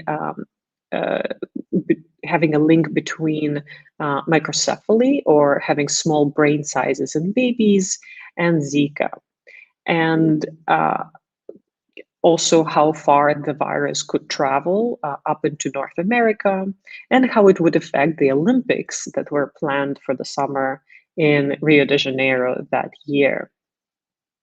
So we wondered whether we could track various rumors and responses to them on social media. So to do this, we used a platform called Aider to collect tweets mentioning keywords associated with this outbreak. And yes, so this platform was actually built at QCRI, and it's still working. It's very interesting. And basically, it tries to provide a near real-time awareness of disasters, and they actually produce different data sets about ongoing disasters. So we didn't use any language or geographical restrictions. So we ended up collecting over 13 million tweets spanning the first half of 2016. So you can see that we're able to catch an initial scare about the virus peaking in February, and then a few peaks in the summer during the Olympics. So we captured several major languages, including English, Spanish, and of course Portuguese, among many others. And in the study, we only looked at English language data, but we're happy to provide the data set for other languages to researchers. So now perhaps is the most difficult question. What is a rumor? So whether a statement is true or false actually could change over time. So for example, the speculation about microcephaly and its connection to Zika, at some point it was just speculation, but then it was confirmed and it was true. So we take a conservative approach and track only the rumors which were proven to be false by trusted authorities. So we looked at the list of Zika rumors provided by the WHO and Snopes.com and decided whether we wanted to use a topic as a rumor. So to do that, we tried handcrafting high precision queries to formalize a concrete description of the idea. So some topics were just too generic, like fish can help stop Zika. How exactly it could do that, it was unclear, so it was difficult to search for it. So when we selected these 6 topics, we basically were fairly certain that we could precisely find them in text.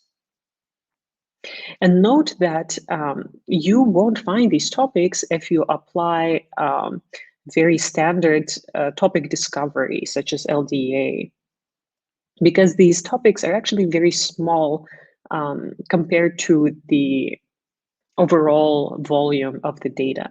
So you really need to know what you are looking for instead of trying to find it in the data blindly. So then we used these handcrafted queries to retrieve tweets matching our criteria using a search engine index that we made using Indri Lemur. And we got a whole lot of tweets. Some topics had thousands, some hundreds. And right away we saw that just knowing the right keywords was not enough. Often we would get both the rumor, but also its clarification, or we could even get something unrelated. So to make sure that we knew what we were looking at, we did a crowdsourced task. We basically asked people, okay, here is a tweet. Tell us whether it's about the rumor, whether it's clarification or debunking, or whether it's something else. Okay, and we were able to classify every tweet in our data set. So then we basically were able to look at these tweets over time. And what we found was that they're very bursty, as you can see in this plot. So for instance, the first topic got started by a report by some doctors in Argentina, claiming that the increase in microcephaly was caused by a larvicide that they used to fight mosquitoes, which turned out to be false. But it's interesting that this document was published, it flashed, people were interested just for a day, and it pretty much went away.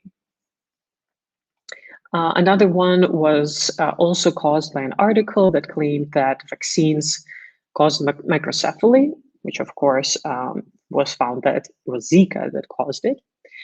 And yet other topics were a little more continuous, and that's because they were dealing with a confusion between flu-like symptoms being similar to Zika. So people kept on joking, haha, I have Zika.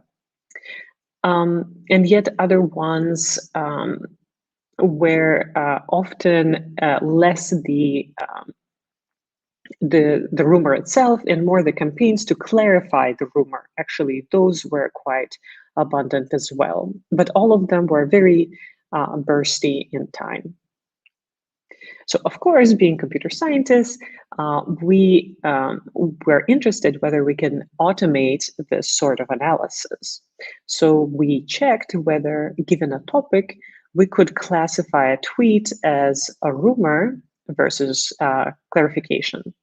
So we used many lexical Twitter-specific features, and we even manually created a listing of trusted and untrusted domains. Then we chose the most significant features based on feature selection, actually 2 methods of feature selection.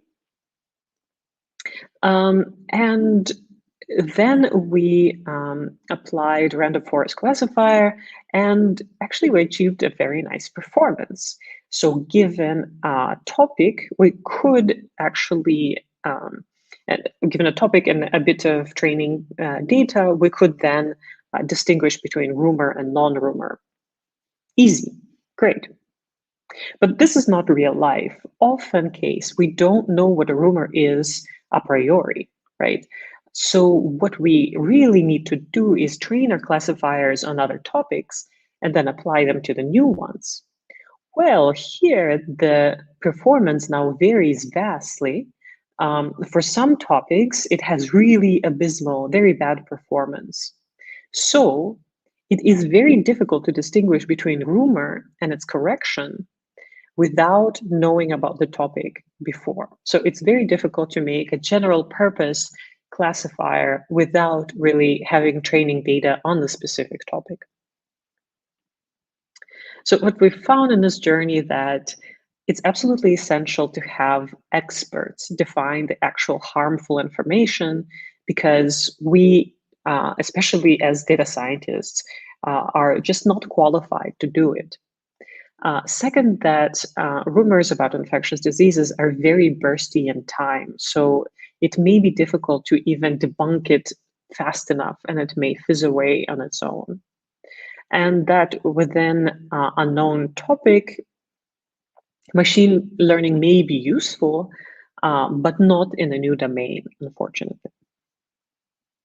So this brings us to the next topic, which is cancer. So this is a much less volatile topic. Unfortunately, cancer has been with us for many years, and unfortunately, actually, its incidents are continuing to grow. So what we wanted to understand was, well, many people are being taken advantage of. And so there are many, so let me just show you the whole thing here. This is one Wikipedia article on unproven cancer cures. And they go from meditation to different juice diets, of course, to strange metal boxes in which you sit. Very, very fun. But of course, a lot of these were proven to be not helpful for treating cancer. So, and of course, medical establishment often publishes articles warning people about these things, but they can never truly capture the full breadth and imagination of people when they propose these different cures. So we ask whether we can identify people who may be more susceptible to propagating these fake cancer cures, we call them. So the design of the study was quite different from the past, because now our focus are the people. And we want to track our rumor group, we call them, and compare them to some control group. So we take this control group from a previous paper where we find users who have posted about cancer previously. And for rumor group, again, we track users who have mentioned one of these fake cancer cures, which we take from known sources. And we actually validated this list of cures with the oncologist who made sure that they were truly not effective against cancer. And it's just crazy that we found 139 of them. And I think this is still not a full list. So here are some of the examples. So some are herbs or foods you can eat. Others are theories about how cancer works. There's this person, Dr. Brzezinski, who is very popular about with his own theories. So all of these are tweets that you could actually find mentioning these in context of cancer. So then we can apply several filters on these people to make sure, as much as we can, that they are real people, that indeed they post about the topics that we're interested in. And again, we used crowdsourcing for understanding whether they're talking about the topics that we care about and not debunking them. So finally, we get our sets of users, and we crawl their histories. So basically what they've posted in the past, so that we can use this history to model these users. So now we can compare some general attributes of these users, and we can distinguish between the control group users who expressed a personal story of cancer. So somebody who has cancer themselves or in their family, and those that didn't. So yes, I think that this is the yes, these are the three groups. So we find that, for example, users who have tweeted about a rumor are less likely to post about cancer in general, but instead instead they have more followers and followees and share more links. So they have a more active kind of sharing behavior.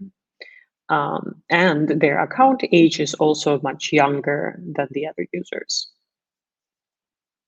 So we define our task as, given that the user has posted something in the past, are they likely to eventually post about a rumor? So for rumor users, we take the history before their first rumor post.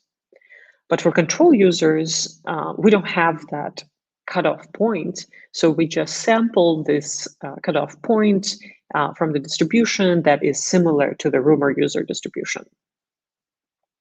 And so finally, we also take only users for which we have enough history to model them. So using many of the features from the previous work, we fed this data into a logistic regression classifier and got a fairly decent performance of McFadden R squared of 0.9. So because it's an exploratory exercise, we didn't report cross-validation results, but instead we're examining the variables that are important to watch when we're modeling these users. So for example, we found that basically these rumor users used longer words, but had a text that is easier to read. We used several readability scores. They were more likely to talk about ingesting something. So often these things were something you eat, and more likely to share a URL and to use tentative language. So being vague about it. Another thing we used was this posting interval entropy, which basically measures how regularly you post And basically, they were actually more like humans. So this was a small but significant result, that they were more like humans. So actually, we found that once we know the topic and have plenty of training data, we could tackle this task. So what we learn is, again, knowing the general topics helps a lot in classification. That with the use of stylistic features, we could reasonably predict who will post about one of these unproven cures. And finally, we found that most popular topics were mostly about diets and herbs. And we really don't know how many other remedies that people may try and that people are not as comfortable speaking about on social media. For example, there were some really crazy ones like drinking urine or something. And surely some of these things that people don't want to share on social media, you will not find it there. So of course, here we are able only to track things that people are feeling comfortable sharing. Okay, so let's move on to something that is very important these days, the vaccination debate.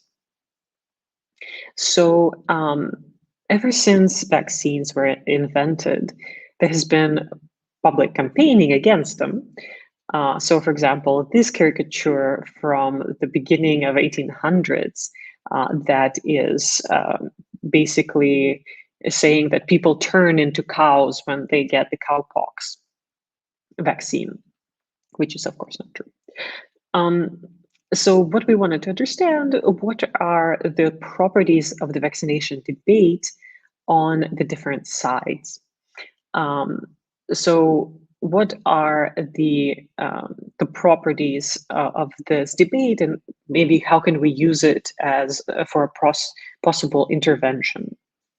So this time we looked at the Italian data, because this is where I'm working now. So one of the nice things is that Italian language is pretty much just used in Italy, so it was easy to get the data. And the time frame when we captured this data also captured some debates around school openings and the requirement for vaccination to send your schools to send your children to school. So what we began with is a retweet network. So often a retweet is considered an endorsement, because if you resend information without adjusting it in any way, it is often considered, and this has been proven, that you usually agree with what you're resending. So we made this network of users. We put a threshold of 2, meaning that you had to retweet twice somebody for the edge to be there, to make it more robust. And even as we plotted it, you can easily see that there are 2 sides to this network. So what we did was we applied known approach to partitioning this graph using the Metis partitioning to identify communities. And we basically were able to identify 2 communities. You can see one in green and red. And the blue one was actually quite funny. You may not even guess what these people are. They are pet owners. So they were actually talking about vaccines for their pets, not for humans. So they were kind of apolitical between the 2 camps. So also when we zoom into these clusters, we see that they're very different. So looking at just the most important users on each side, we find that the pro-vaccination side is more hierarchical, so it's more star-like. And anti-vaccination is more of a tightly connected clique. And in fact, we checked manually the users here. And they seemed to be real people. So it looked like a botnet, but when we check them manually, they seem to be real people, even though usually anonymous. So another way to see how these users are separated is to apply a community detection algorithm, which figures out the number of prominent communities on its own. And here we apply it and we find that the communities that it finds have a very pure membership. So it does also find this very pure separation. So then we can look at other sorts of networks. For example, mention network, as it says, links people who are being mentioned. So you can see that the network is a little more integrated. But actually, this is because the anti-side is mentioning the pro-side. And after manual check-in, we can actually say that they're attacking the other side. So in the meanwhile, the pro side is just ignoring the anti-vaxxers. And so here we also see that the anti-vax group is kind of concentrated in itself when we apply the community detection. And finally, we can build a follow network using the follow relationship between our users, which is much more general interest. So you can follow people for many reasons. And even then, we can see that there is a neat separation between the two sides, and the community detection also finds them very separate. So basically what we find is that these people are in their own two echo chambers. They agree with, they talk to, and they listen to only their side. And there can be other ways to detect it. For example, looking at who is neighboring you in the different networks. So you can see that people stick to their own sides. Or you can look at the different network properties of these mention and follower networks. So what we find then is, so they're really quite polarized. So what we want to understand is whether there is a content in these tweets that can help us determine one side from the other. And we find that, for example, the pro-vax side is often much more silent than the anti-vax side. And especially what we call the skeptics, the anti-vax side, often really likes putting links to social media and especially YouTube. And another thing we find is looking at the LDA topics, that they, at this point, were actually very aligning themselves with the French Yellow Vest movement, and were engaging in scientific debate, much like the pro side. And again, we tried doing the stance prediction classification, and what we found was, so we did the very similar setup as in a previous paper. We looked at the history of the user, and we tried to predict whether they tweet or retweet somebody with a known stance on vaccination. So we build a user representation from historical tweets, and we tried different features using bag of words that were lemmatized and several classifiers. And we found a very decent accuracy using, I think, logistic regression with a bag of words representation. Great, right? This was easy, but not so fast. What we are dealing with here are people who were in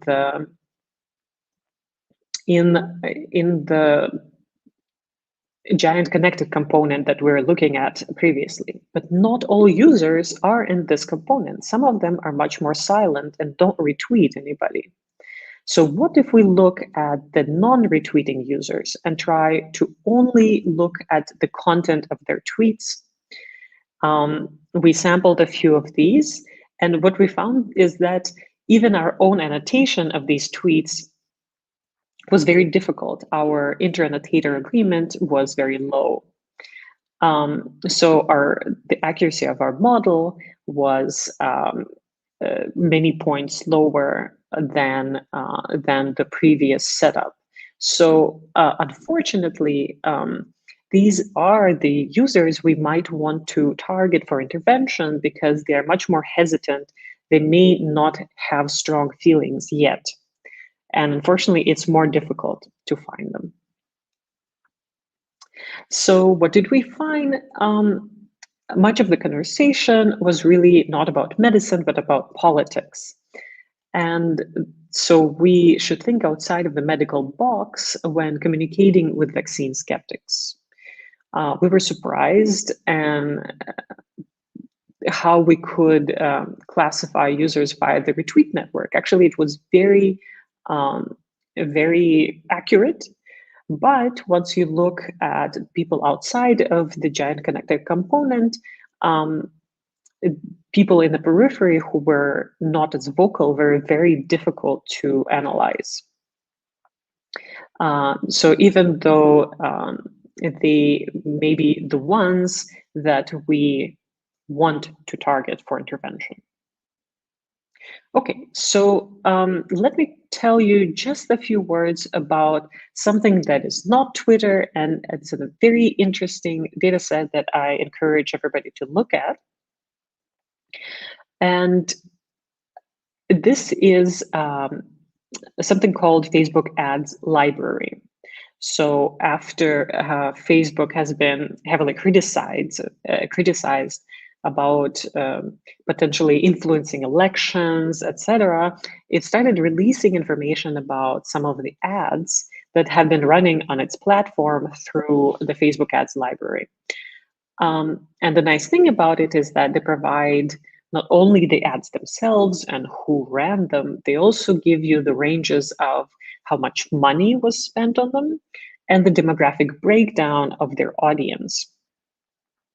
So, for example, we looked for advertisements around COVID at the very beginning of the pandemic in March 2020, and we found that, for example, public health advertisers are targeting women and young men, and news, political, and business spiked much more at the older men. And geographically, the campaigns were very localized. So this means that the ads really went to specific states. So unfortunately, from the information that they provide, we cannot tell whether this targeting is due to the advertiser's intention that they asked for it, or to some other choices of the Facebook platform that it makes on its own.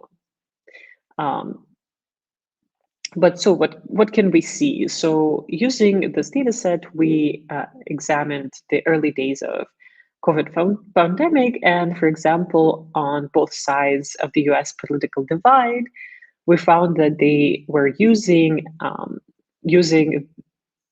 the pandemic to attack the other side. They basically would say, seriously, are these people talking about this? What's wrong with them? So both were basically using it for attack ads. Some businesses were advertising some their sellers, their wares, and especially they were targeting doomsday preppers, basically people who want to prepare for everything. There were some that were selling masks online, and they had no business contact information or quality assurance. They looked very sketchy as well. Others were really blatantly pushing conspiracy theories. And for example, you can see this one just puts all of them in text, and it's just ridiculous. I'm not sure how it passed. I guess nobody looked at it, and that's why it got published.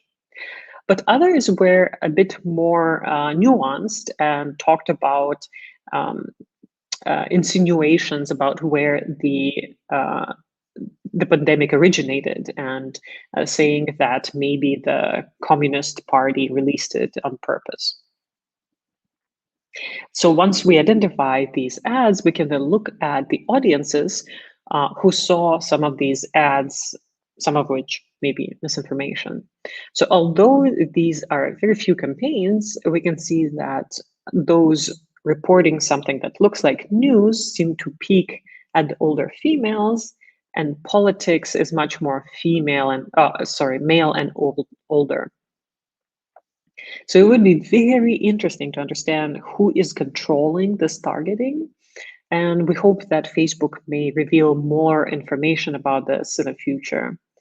So right now, we're using this resource to monitor user targeting over many contentious topics like immigration and nationalism. And, this is a great resource, not perfect, but very interesting. And I encourage you to take a look at it. So what we find was that much of the conversation was really not about medicine, but about politics. So we should think,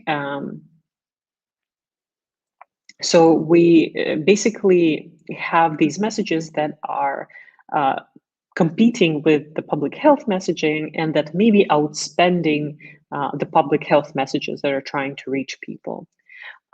There is a lack of vetting that may result in misinformation being shown to people, and that the epidemic was basically used by political parties to attack each other, instead of trying to unite the public in some positive actions.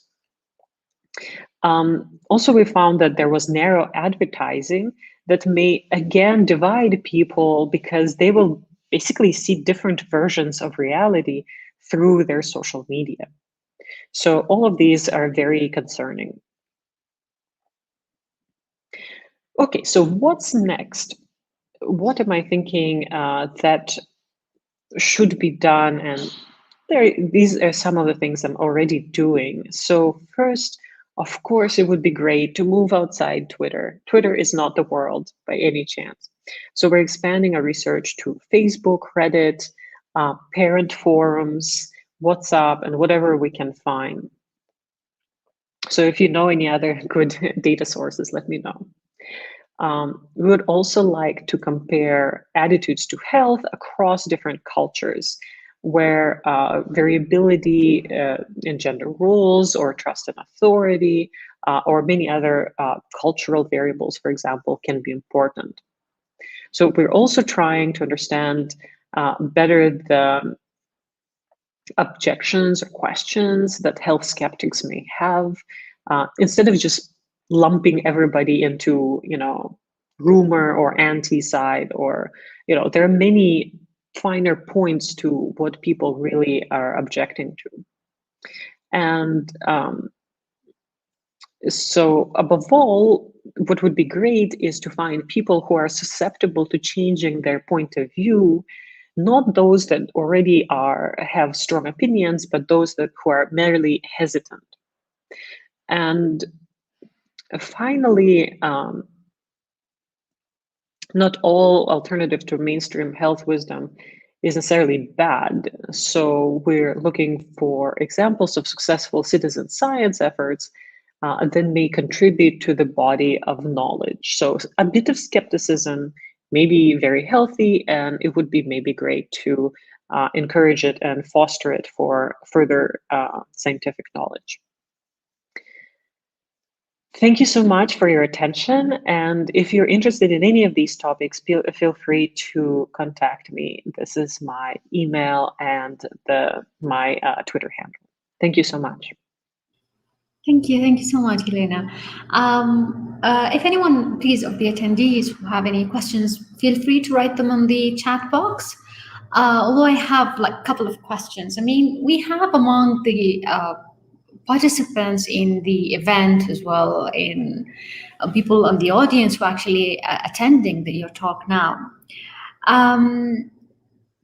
We do struggle with the data and the availability of the data and the credibility of the data that we work on, because they do have their implications on the results that we have. So what would be your word of advice for young researchers and such the data, and how can we actually, even for content creators, how they can actually participate or help in resolving such a challenging task for scientific researchers in the field?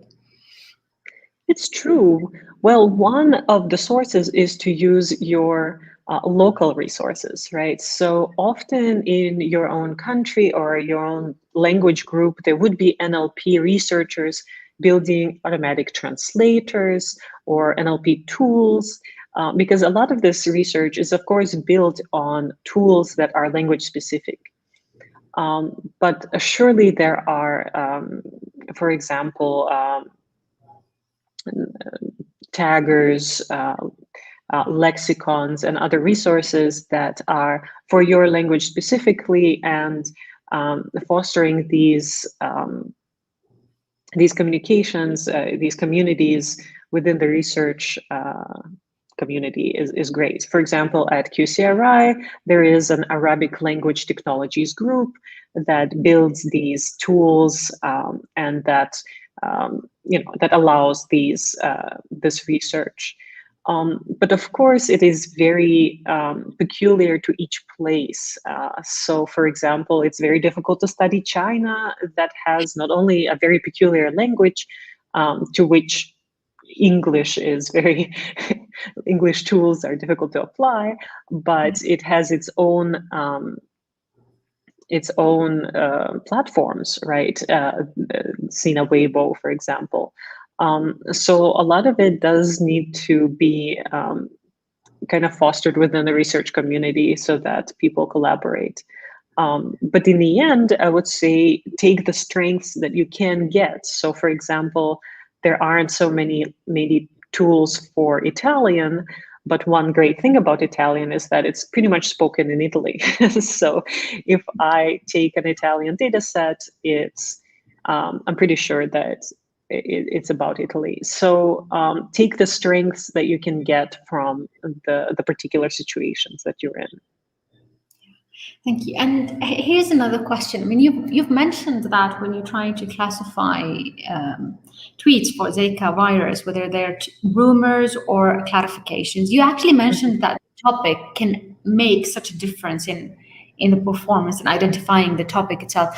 Did any of the topics that were highlighted where the performance was actually very good, did they have like certain characteristics that are distinguish them from other topics?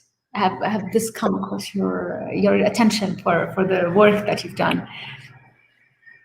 This is true, and this is a dirty little secret. Of course, it's all about the words people use, right? Yeah. So if there are very distinguishing words, then the topic is much easier to track. So for example, vaccination is a great topic because people don't use this word for much of anything else, right? Yeah.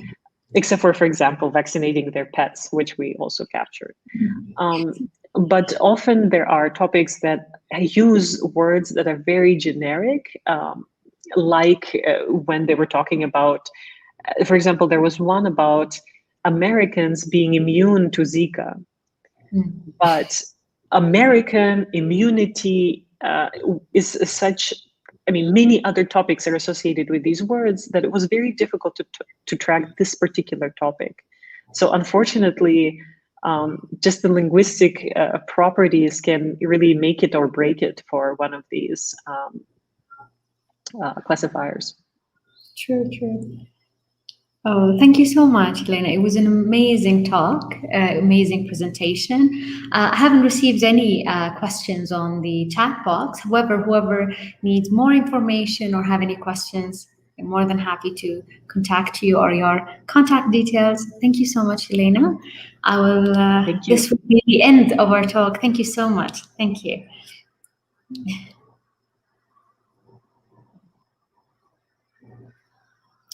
Well, we came to the end of it. I will have the closing remarks in English first, and then I will conclude, inshallah, باللغة العربية. So we finished this session about women in data science in news and media. I hope you really enjoyed it. One final remarks we need to keep in mind. I mean, we had a panel discussion. We had people from both parties, from the media and who have experience with this. So whether they are digital media content creators or they're actually scientific researchers in the media itself, and on the other party, the data scientists, and why they're so interested in processing and actually dealing with the content. It is first and foremost the responsibility of the content creators. We all held responsible whether for being content creators or participating in it in one way or another. However, the responsibility is upon our shoulders.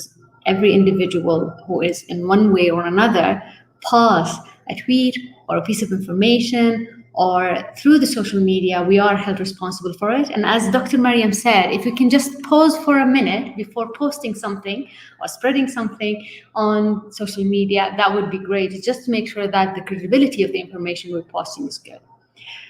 شكرا جزيلا لكم. هذا ختام جلستنا الجولة الرابعة من ملتقى المرأة في علم البيانات. سلطنا الضوء اليوم على علم البيانات في الإعلام وفي مجال الميديا والأخبار، سواء كان في مواقع التواصل الاجتماعي أو كان في محتوى الرقمي.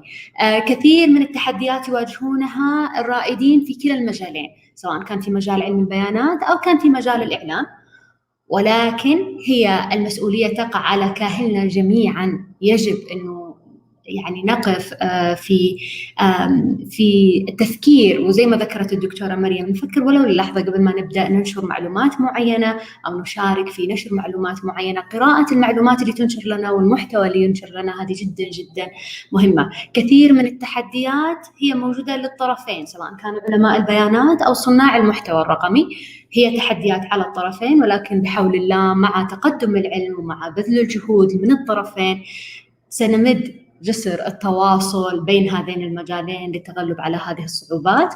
أشكر لكم حضوركم اليوم. أتمنى أنكم استفدتوا، أتمنى أنكم استمتعتوا بالجلسة هذه. أعطونا آراءكم وشير معلوماتكم على حسابات الملتقى على تويتر، سواء كان ويدز إن KSA، ويدز إن رياض، أو ويدز إن أبها. بالفعل نحب نسمع منكم، وترقبونا إن شاء الله في جولات أخرى. شكرا لكم ويعطيكم العافية.